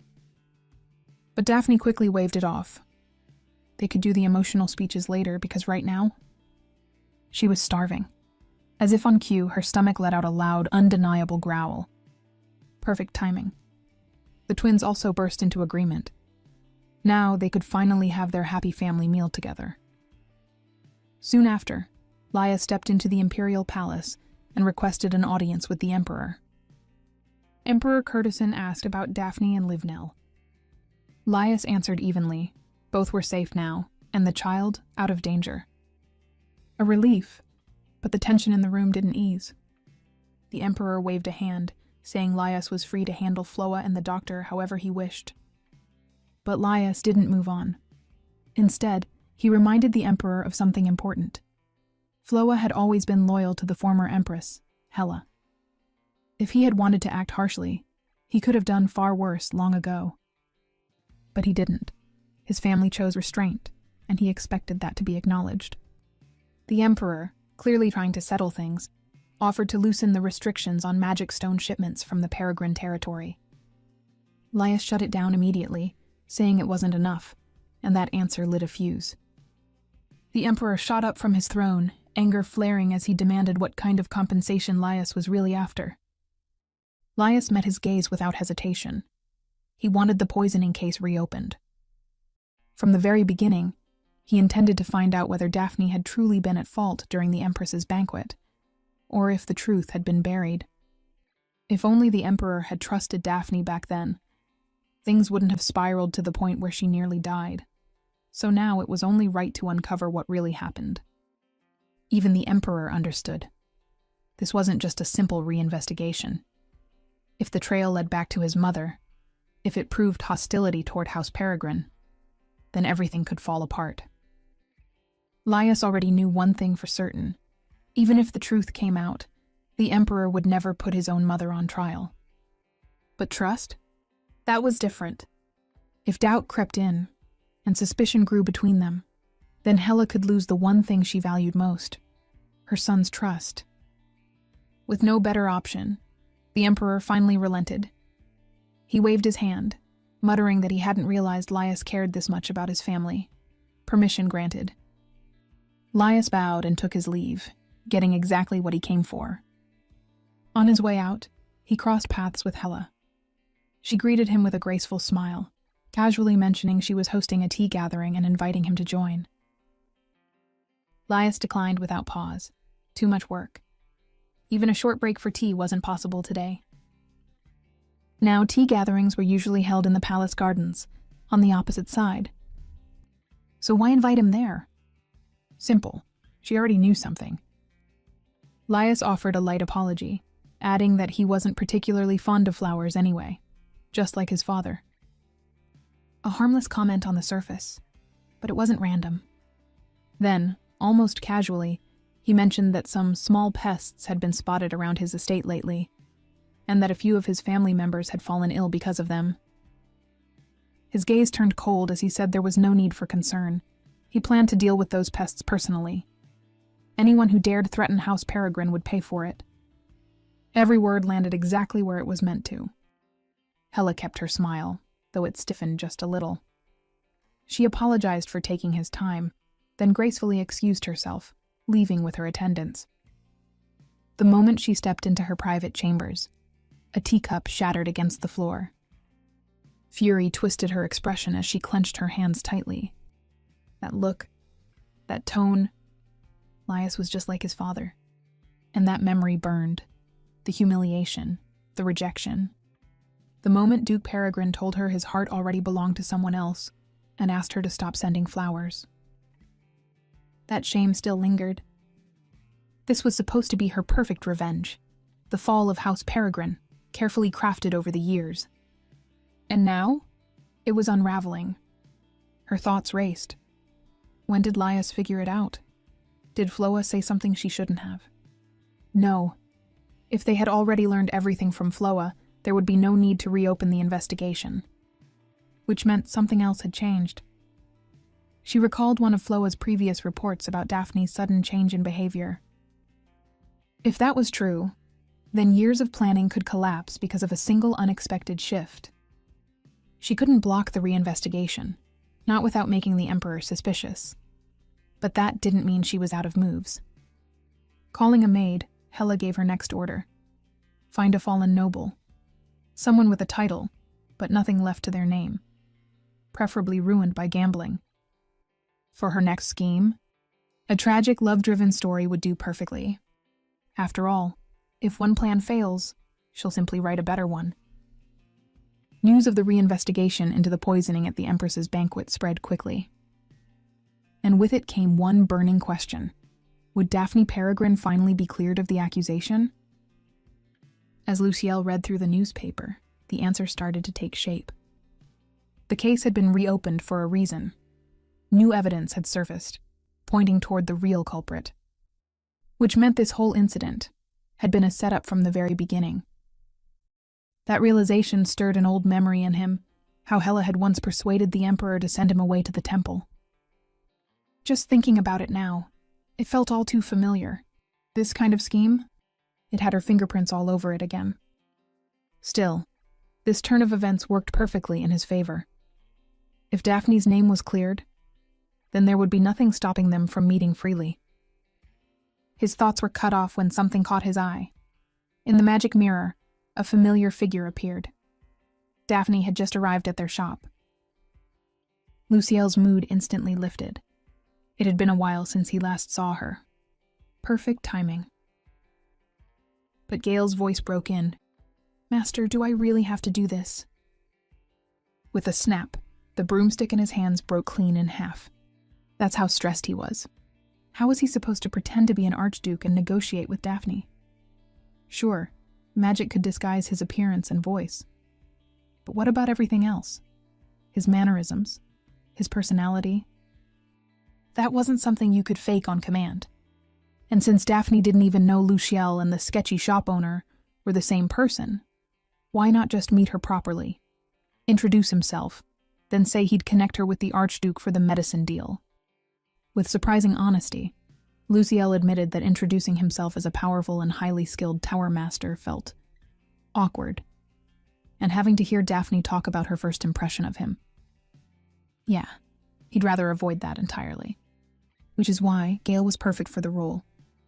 Without further discussion, Luciel tossed a cloak at his unfortunate subordinate and began giving instructions. Gale was to casually drop Luciel's name during the conversation and emphasize one key point. His authority as the Tower Master made everything completely legal. No temple interference. No restrictions on whatever medicine Daphne wanted to create. Gale looked like his soul had just clocked out. Too bad. Luciel's expression softened into something too gentle, never a good sign, as he warned Gale to make sure he succeeded before vanishing into thin air. And so the poor man silently vowed to quit this job someday. The second a knock echoed through the shop, Gale snapped into character. In one smooth motion, he activated the disguise cloak and greeted Daphne like a seasoned professional. Daphne lowered her hood, casually noting it had been a while since their last meeting. She handed over what she brought, the samples he requested, plus an improved version. One of them, she added, was an upgraded form of the same medicine from before. Gale nodded, then immediately blurted out that he'd been curious about its effects. But that didn't sound like Luciel at all. Panic crept in. Without realizing it, he wiped the sweat off his face using his very colorful handkerchief. Daphne tilted her head, eyeing him. Was he feeling hot? Caught, Gale quickly fumbled out an excuse. Something about adding more wood to the fire because of the cold weather lately. I need to end this fast before I mess up, Gale thought, nerves spiking. Before he could redirect, Daphne dropped something unexpected. She said she had already found the perfect person. That's why she came. Luciel's earlier friendly reminder, complete with the imaginary neck-slitting gesture, flashed through Gale's mind. Failure was not an option. Not if he valued his life. He quickly asked who she was referring to. Instead of answering directly, Daphne brought up the Archduke she had recently encountered. She mentioned hearing about his rare illness and asked if Gale knew anything about it. Now he was confused. Wasn't he supposed to be the one promoting Luciel? Why was she bringing him up first? Still, he answered carefully. The Archduke's condition had no known cure. He'd been treated at the temple since childhood, but nothing had worked. Even as he spoke, Gale couldn't shake the feeling that he was being tested. Clearing his throat, he added that the Archduke had lived in isolation for a long time. That kind of life made him a little different from others. Now, what Gale wanted to say was, terrible personality, enjoys hanging people upside down. Basically a demon. But obviously, that would ruin everything. So instead, he went with, by normal standards, the Archduke might seem a little lacking. He wasn't very familiar with emotions like affection or love. And Daphne? She completely bought it. In fact, she looked like she was about to cry. In her mind, Luciel transformed completely. A kind, gentle man, almost angelic, who had never treated her unfairly despite her reputation. Because of his unstable magic, he had grown up separated from his family, enduring years of loneliness. A man who didn't understand affection, yet quietly longed for it. Daphne felt it hit close to home. She understood that emptiness, that quiet craving for warmth. So to her, Luciel wasn't just an archduke. He was someone unloved, fragile, and fated to die young. Trying to regain control, Gale asked why she was bringing all of this up, ready to cut the conversation short if needed. Only to realize her actual goal. She wanted to sell her medicine through the Archduke. Gale flipped instantly. His tone changed so fast it could have caused whiplash. Of course she could trust the Archduke. In fact, he highly recommended him. If she wanted, he could even arrange a meeting. But Daphne refused immediately. Completely unaware of the truth, Daphne had already made up her mind. There was no way she would involve someone as innocent and naive as Luciel with a dangerous mastermind. His face alone had already fooled her enough. Besides, she only came here because of the poison incident. Once this deal was done, she planned to cut ties, with the shady shop owner and with Luciel too. She needed to break away from the original storyline completely with no loose ends. Daphne explained that her reputation made things complicated. People already avoided her, so approaching the Archduke through someone else might only raise suspicion. She had to move carefully. For now, she suggested considering a non-exclusive contract later. First, she wanted to establish her own sales independently. With that said, she turned and walked toward the exit and paused. Glancing back, she mentioned that he seemed unwell earlier, especially since he didn't escort her like he usually did. So, in a softer tone, she suggested he use the last bottle of medicine for himself. With that, Daphne finally left the shop. Gale practically collapsed onto the couch the moment he tore off his disguise, relief washing over him like he had just survived a battlefield. Finally, peace, for about 2 seconds, because Luciel appeared out of nowhere, already asking for an update. Gale nearly had a heart attack. The poor, overworked man begged him not to do that again. His heart wasn't built for surprise attacks like this. Luciel only laughed, offering a light apology. He admitted he was just too curious to wait, since he hadn't been eavesdropping the whole time. Anyway, Gale got straight to reporting. He managed to secure 5 bottles of the medicine, including the improved version. Daphne also mentioned she might consider a contract later, depending on how her exclusive sales turn out. Luciel listened, then frowned slightly. Was that all? Gale caught that look immediately. Ah, so that's what he was waiting for. So he added the part Luciel clearly cared about. Daphne wanted to make a deal. Not with the shop, but with the Archduke. Luciel's expression lit up, a wide grin spreading across his face. Even Gale blinked twice. That was a dangerously pleased look. Without hesitation, Luciel turned and headed straight for the door, clearly ready to chase after her. Gale quickly stopped him. There was just one small problem. Daphne had already said she'd arrange her own chance encounter with the Archduke. She wasn't planning to go through them. In short, she already left. Gale, trying to steer things back on track, suggested they examine the medicine samples first. If everything checked out, and Luciel could figure out the ingredients, then they wouldn't need to rely on her anymore. He made a good point. And yet, Luciel didn't seem fully on board with that idea. If anything, a small part of him looked like he didn't want things to be that simple. Without another word, he took the improved version and drank the whole thing in one go. The moment he finished, a slow smirk appeared. Daphne had altered the formula, lowering both the concentration and the effect.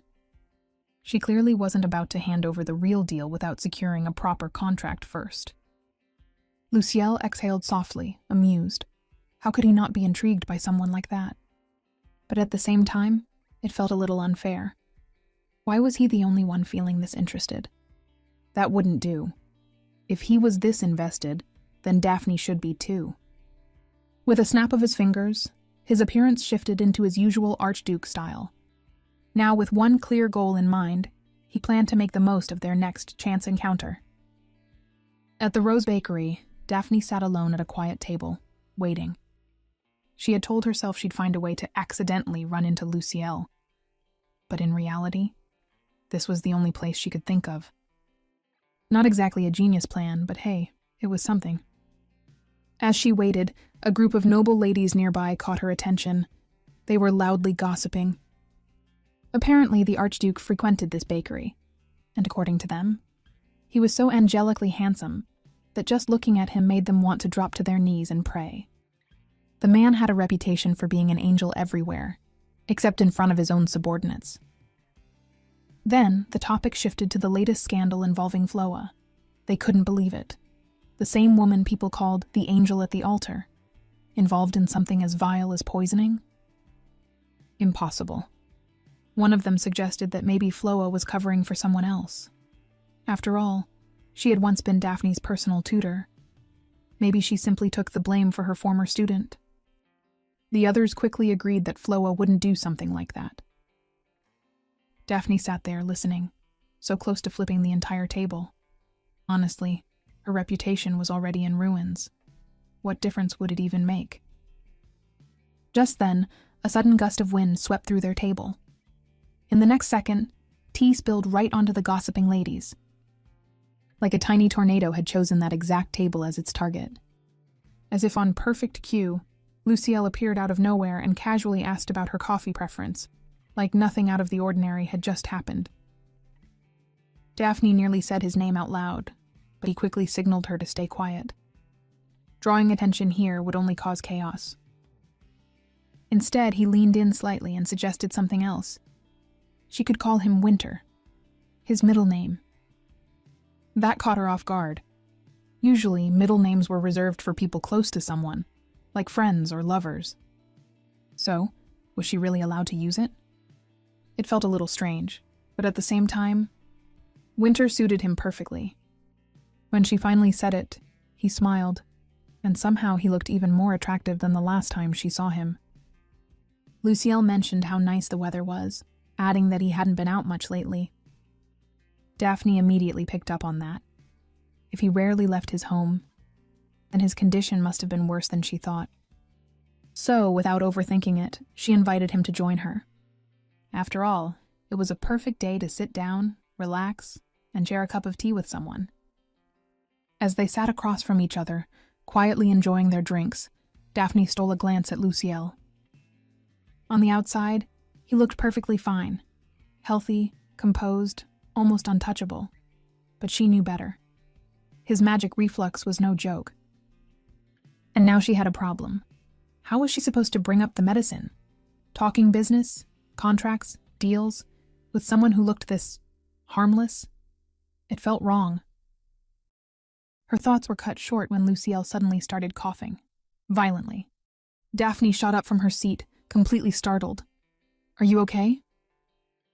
Once his very convincing coughing fit ended, Lucielle apologized, brushing it off as a sudden flare-up.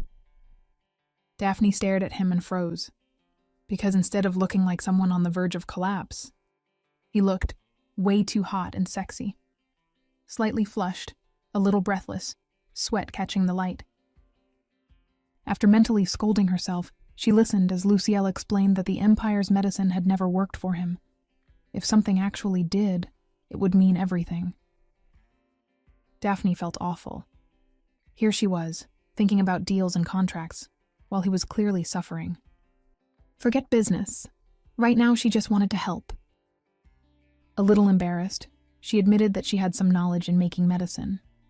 She understood it was hard to trust someone he barely knew, but she promised her medicine worked. Lucielle didn't hesitate to take it. For a moment, he looked like someone who would accept anything she gave him, even if it was poison instead of medicine. Trust level dangerously high. Then came another coughing fit. Daphne's heart dropped. He looked like he was genuinely struggling now, like he might actually collapse at any moment. But in reality, he's just grinding charm points, and she doesn't even realize she's the main quest. Daphne quickly handed him the medicine, telling him to drink it all and report any strange reactions. Lucielle obeyed immediately. Then, after a moment, he admitted he felt a little strange. That was all it took. Daphne leaned in, closing the distance, and placed a hand on his forehead to check his temperature. No fever. But then why was his face still flushed? She looked into his eyes, trying to figure it out. Lucielle's heart started racing far too fast, his face turning even redder under her gaze. Daphne stiffened. His temperature felt like it was rising. Something was definitely wrong.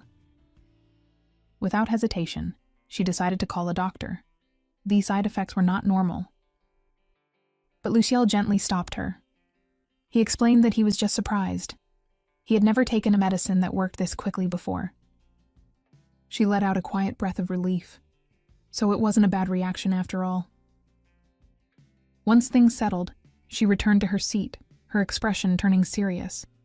There was something she needed to say. She told Luciel she wanted to make him an offer. She knew he had been suffering from his illness for a long time, and now that her medicine proved effective, she could supply it to him regularly. And if meeting her directly was inconvenient, she was even willing to hand over the formula. Luciel thanked her sincerely, and for a brief moment, Daphne found herself thinking, how do you say no to someone who looks like that? On top of that, there was no better face to represent her product than Luciel himself. Daphne added that aside from the medicine working, Luciel had helped her before, so now she wanted to return the favor. The moment he accepted, her face lit up instantly. But Luciel wasn't done. In return, he asked if there was anything he could do for her. Was her luck really turning around this fast? Luciel smiled softly, and then, wait, did he just think she was cute? Wasn't that the kind of line straight out of a cheesy romance novel? Luciel, the ever-composed Archduke, was now dealing with a full-blown internal meltdown. Completely oblivious to his dilemma, Daphne casually brought up her next big idea. She wanted to open a small salon. Luciel was confused, to say the least. A salon? With her not-so-simple reputation? Hiring even a single employee sounded like a disaster waiting to happen. But Daphne? She didn't look the least bit concerned. She was dead set on turning this into something extraordinary. A healing salon. At the time, the Crown Prince was away dealing with monster hunts, and the atmosphere in the Empire felt slightly tense. People were uneasy, whether they admitted it or not. Daphne, however, saw an opening. If they leaned into that mood and built a concept around the legendary goddess of peace, promising comfort for both body and mind, it could attract massive attention. Her plan was to create a healing therapy cafe, a place where soft music gently filled the air, tea was served with quiet care, and guests could retreat into private rooms for massages or calming treatments. And the most important part of any therapy wasn't the technique, it was the bed, warm, soft, and ridiculously comfortable. One of the few things she loved from her past life. Because in this world, beds were honestly disappointing, hard to warm up, and even worse at keeping that warmth. Which led to her breakthrough idea: electric heating pads. A winter essential back in Korea and commonly used in Oriental medicine clinics. Patients would lie down for treatment and end up dozing off without fail.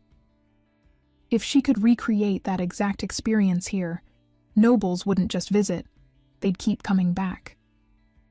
And she wasn't done stacking advantages. If she sold her medicine directly in the salon, its popularity would skyrocket. Add in membership options for clients who wanted specific services, and suddenly this small salon started looking like a guaranteed gold mine. That's when she made her request. Daphne asked Luciel for a fire mage, someone capable of charging thin mana stones for heated beds, along with small palm-sized heating tools. Since Luciel was the tower master, she was hoping he could make it happen. Luciel already considered her sharp, but after hearing all that, she somehow became even more impressive. Still, he gave her a reality check. Magical tools weren't cheap to produce. Tower mages had independent authority, which meant their services cost more than ordinary mages. And fire mages? They were the most in demand of all, meaning the highest fees. Daphne simply smirked, completely unfazed. In regions buried in snow or battered by constant coastal winds, portable heating tools would sell like crazy. And if they made them small and light enough to attach to clothing, sales wouldn't just rise, they'd explode. Every winter, nobles from the capital would be lining up to buy them. Then she made another move, bold, but calculated. She asked if she could sell her medicine under Luciel's name. In return, she'd offer him a bigger share of the profits later. And if he agreed to everything she proposed today, she'd include a special condition. Regardless of success or failure, the medicine would be sold exclusively under his name. Luciel let out a low chuckle, clearly entertained. He liked this deal. Curious, he asked where she intended to open this brilliant salon of hers. Daphne hesitated. She hadn't decided yet. Maybe somewhere famous for retreats, somewhere peaceful. Honestly, she just wanted to live a life that had nothing to do with the original story anymore. That answer made Luciel's expression turn serious. He asked if she planned to move there as well. She immediately shook her head. No, not at all. Luciel felt an overwhelming sense of relief wash over him. Daphne still had one last very important concern. Who on earth was going to manage the place? Luciel caught on immediately. Of course, that was the problem. So he asked her outright if she needed someone to run the business. But the moment Daphne mentioned she was thinking of hiring a man, preferably someone strong and well-built, cue the dramatic gust of wind out of nowhere. Again. Luciel's expression didn't change, but his voice turned suspiciously smooth.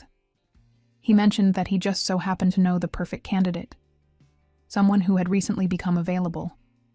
Apparently, the man's impressive physique made it difficult for him to find suitable work. But no worries. Luciel personally guaranteed that this person would follow orders perfectly.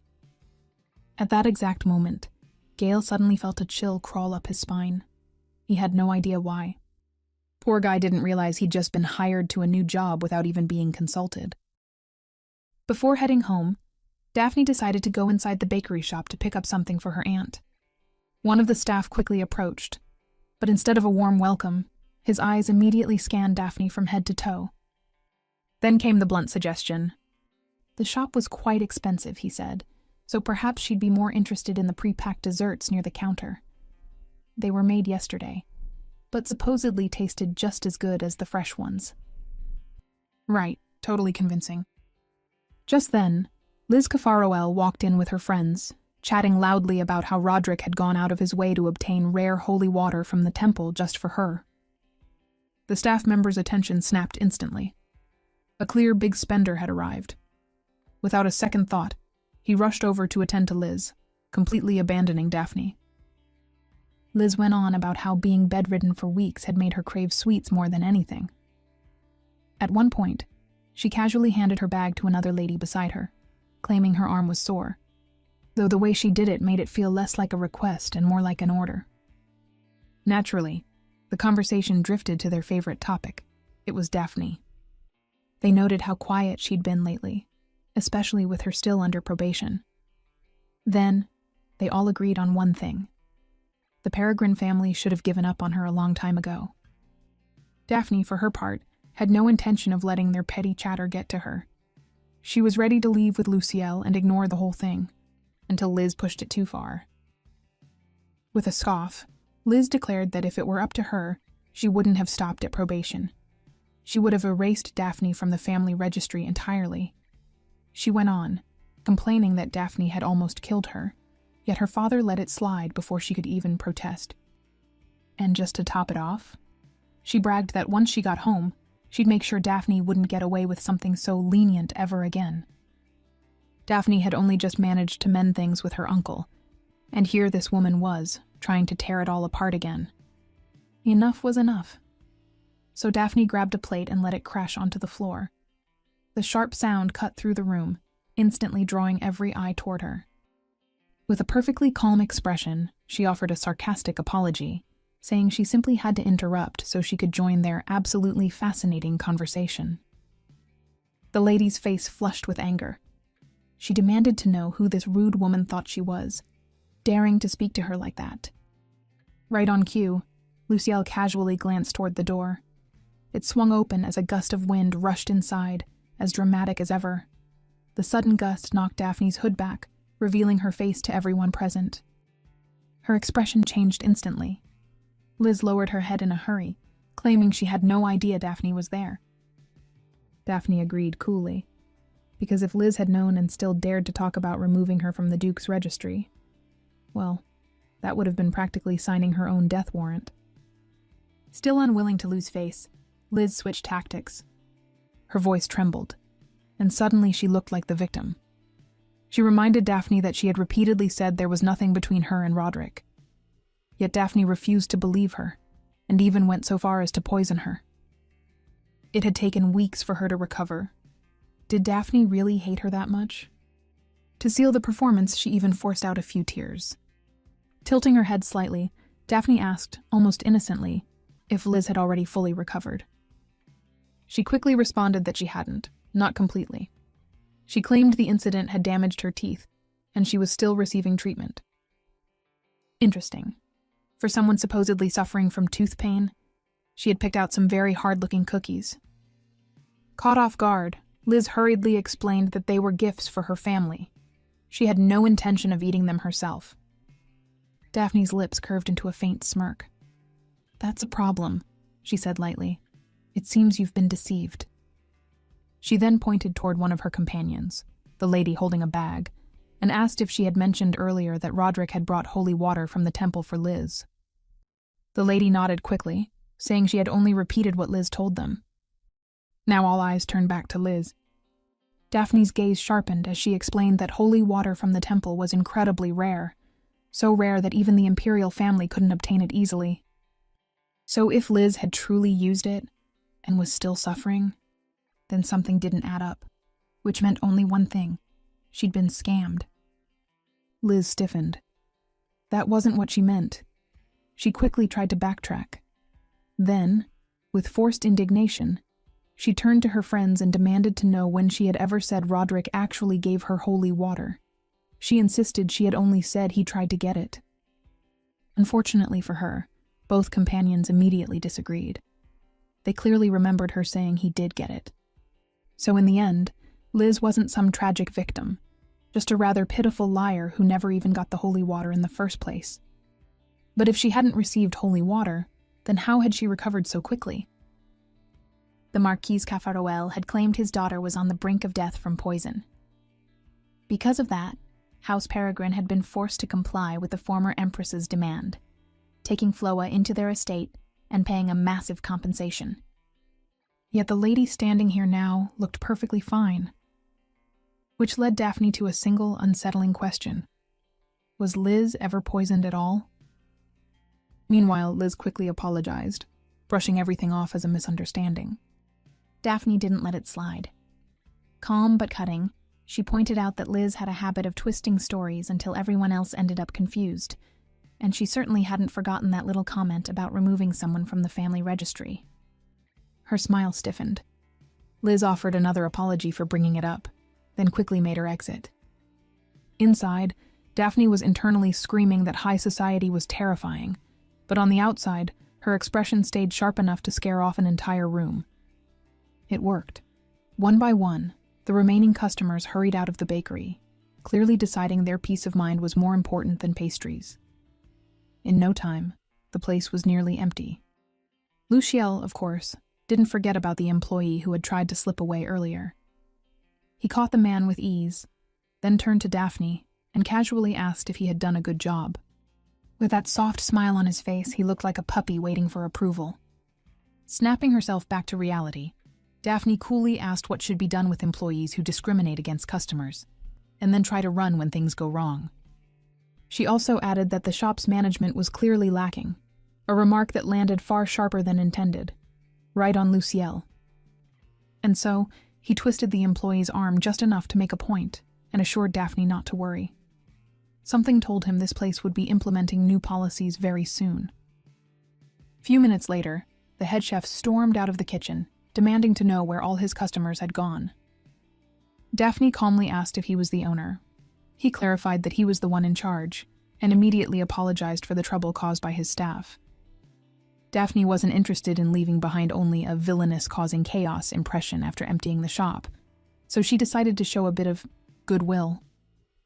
She explained that she had only intended to place an order, but the staff had been rude from the start.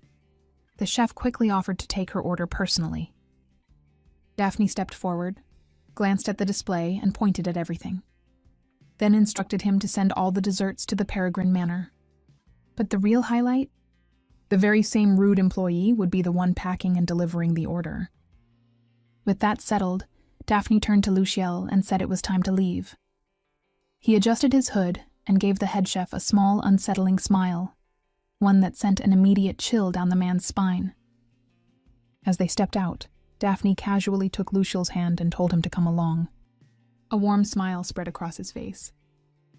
To the public, Luciel was known as the Archduke cast out of the imperial family, the man who rose to become the Tower Master. But behind the curtain, he owned the underground shop and was the true owner of the Rose Bakery. Now the question was, why would someone like him run a dessert shop? Simple. The aristocrats who came and went weren't just customers. They were walking vaults of information. So technically, the staff's behavior toward Daphne, judging her at a glance, fit the shop's hidden purpose. Filtering people, observing reactions, it all had its use. Still, watching Daphne effortlessly shut down both the rude employee and those gossiping nobles? Yeah, she was definitely far from ordinary. When they arrived at the carriage station, Daphne let out a small sigh and apologized for dragging him into all that chaos earlier. Luciel shook his head immediately. If anything, he should be the one apologizing. He hadn't been much help.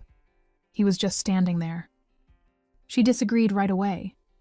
She pointed out that he did help, especially when he stopped that employee from slipping away. That made him pause. Come to think of it, he had also grabbed Daphne's ex before, hadn't he? Which was strange, because he hated physical contact. And yet, ever since meeting her, he kept doing things he normally wouldn't. Even more confusing, he couldn't sense other people's emotions like he usually could. His focus had narrowed down to one thing: how to make Daphne happy. When Daphne lightly scolded him for grabbing people so suddenly, warning him that he might run into someone dangerous next time, Luciel misunderstood completely. To him, it sounded like she saw him as weak, socially awkward, and completely unfit to be seen in any romantic light. He thought he had made some kind of progress between them, but now it felt like he was stuck at the starting line. He was the only one carrying these feelings. Letting her go like this didn't sit right with him at all. So he apologized again for making her worry. With a slightly troubled expression, he admitted that if he ended up in the same situation again, he might just mess things up the same way. Then he used everything he had. That unfairly handsome face. A faint breeze stirred by his magic. A carefully timed question. Am I really that clueless? It was a full-on face card attack. Instead of getting flustered, Daphne unintentionally outdid him. Calmly, she advised him to take things one step at a time and figure them out slowly. She even promised to teach him whatever he needed to know. Then she smiled and said goodbye. That was the real finishing blow. Luciel stood there, completely overwhelmed. The familiar sweet scent around her, the warmth of her presence, the way his heart refused to calm down. He knew one thing for sure. If he got any closer right now, something dangerous might happen. So, for once, he chose to step back. But this wasn't the end. As soon as he returned, Luciel made a decision. He would finally read those ridiculous books Gale had been pushing on him. The romance novels he had always dismissed as nonsense. Maybe, just maybe, they held the answer to whatever this feeling was. The moment Daphne was out of sight, Luciel pulled out a communication crystal and contacted Gale. He gave a very specific order. Pick out the best-selling romance novels, the ones where the protagonist's heart starts acting strangely. He also told Gale to prepare for a transfer.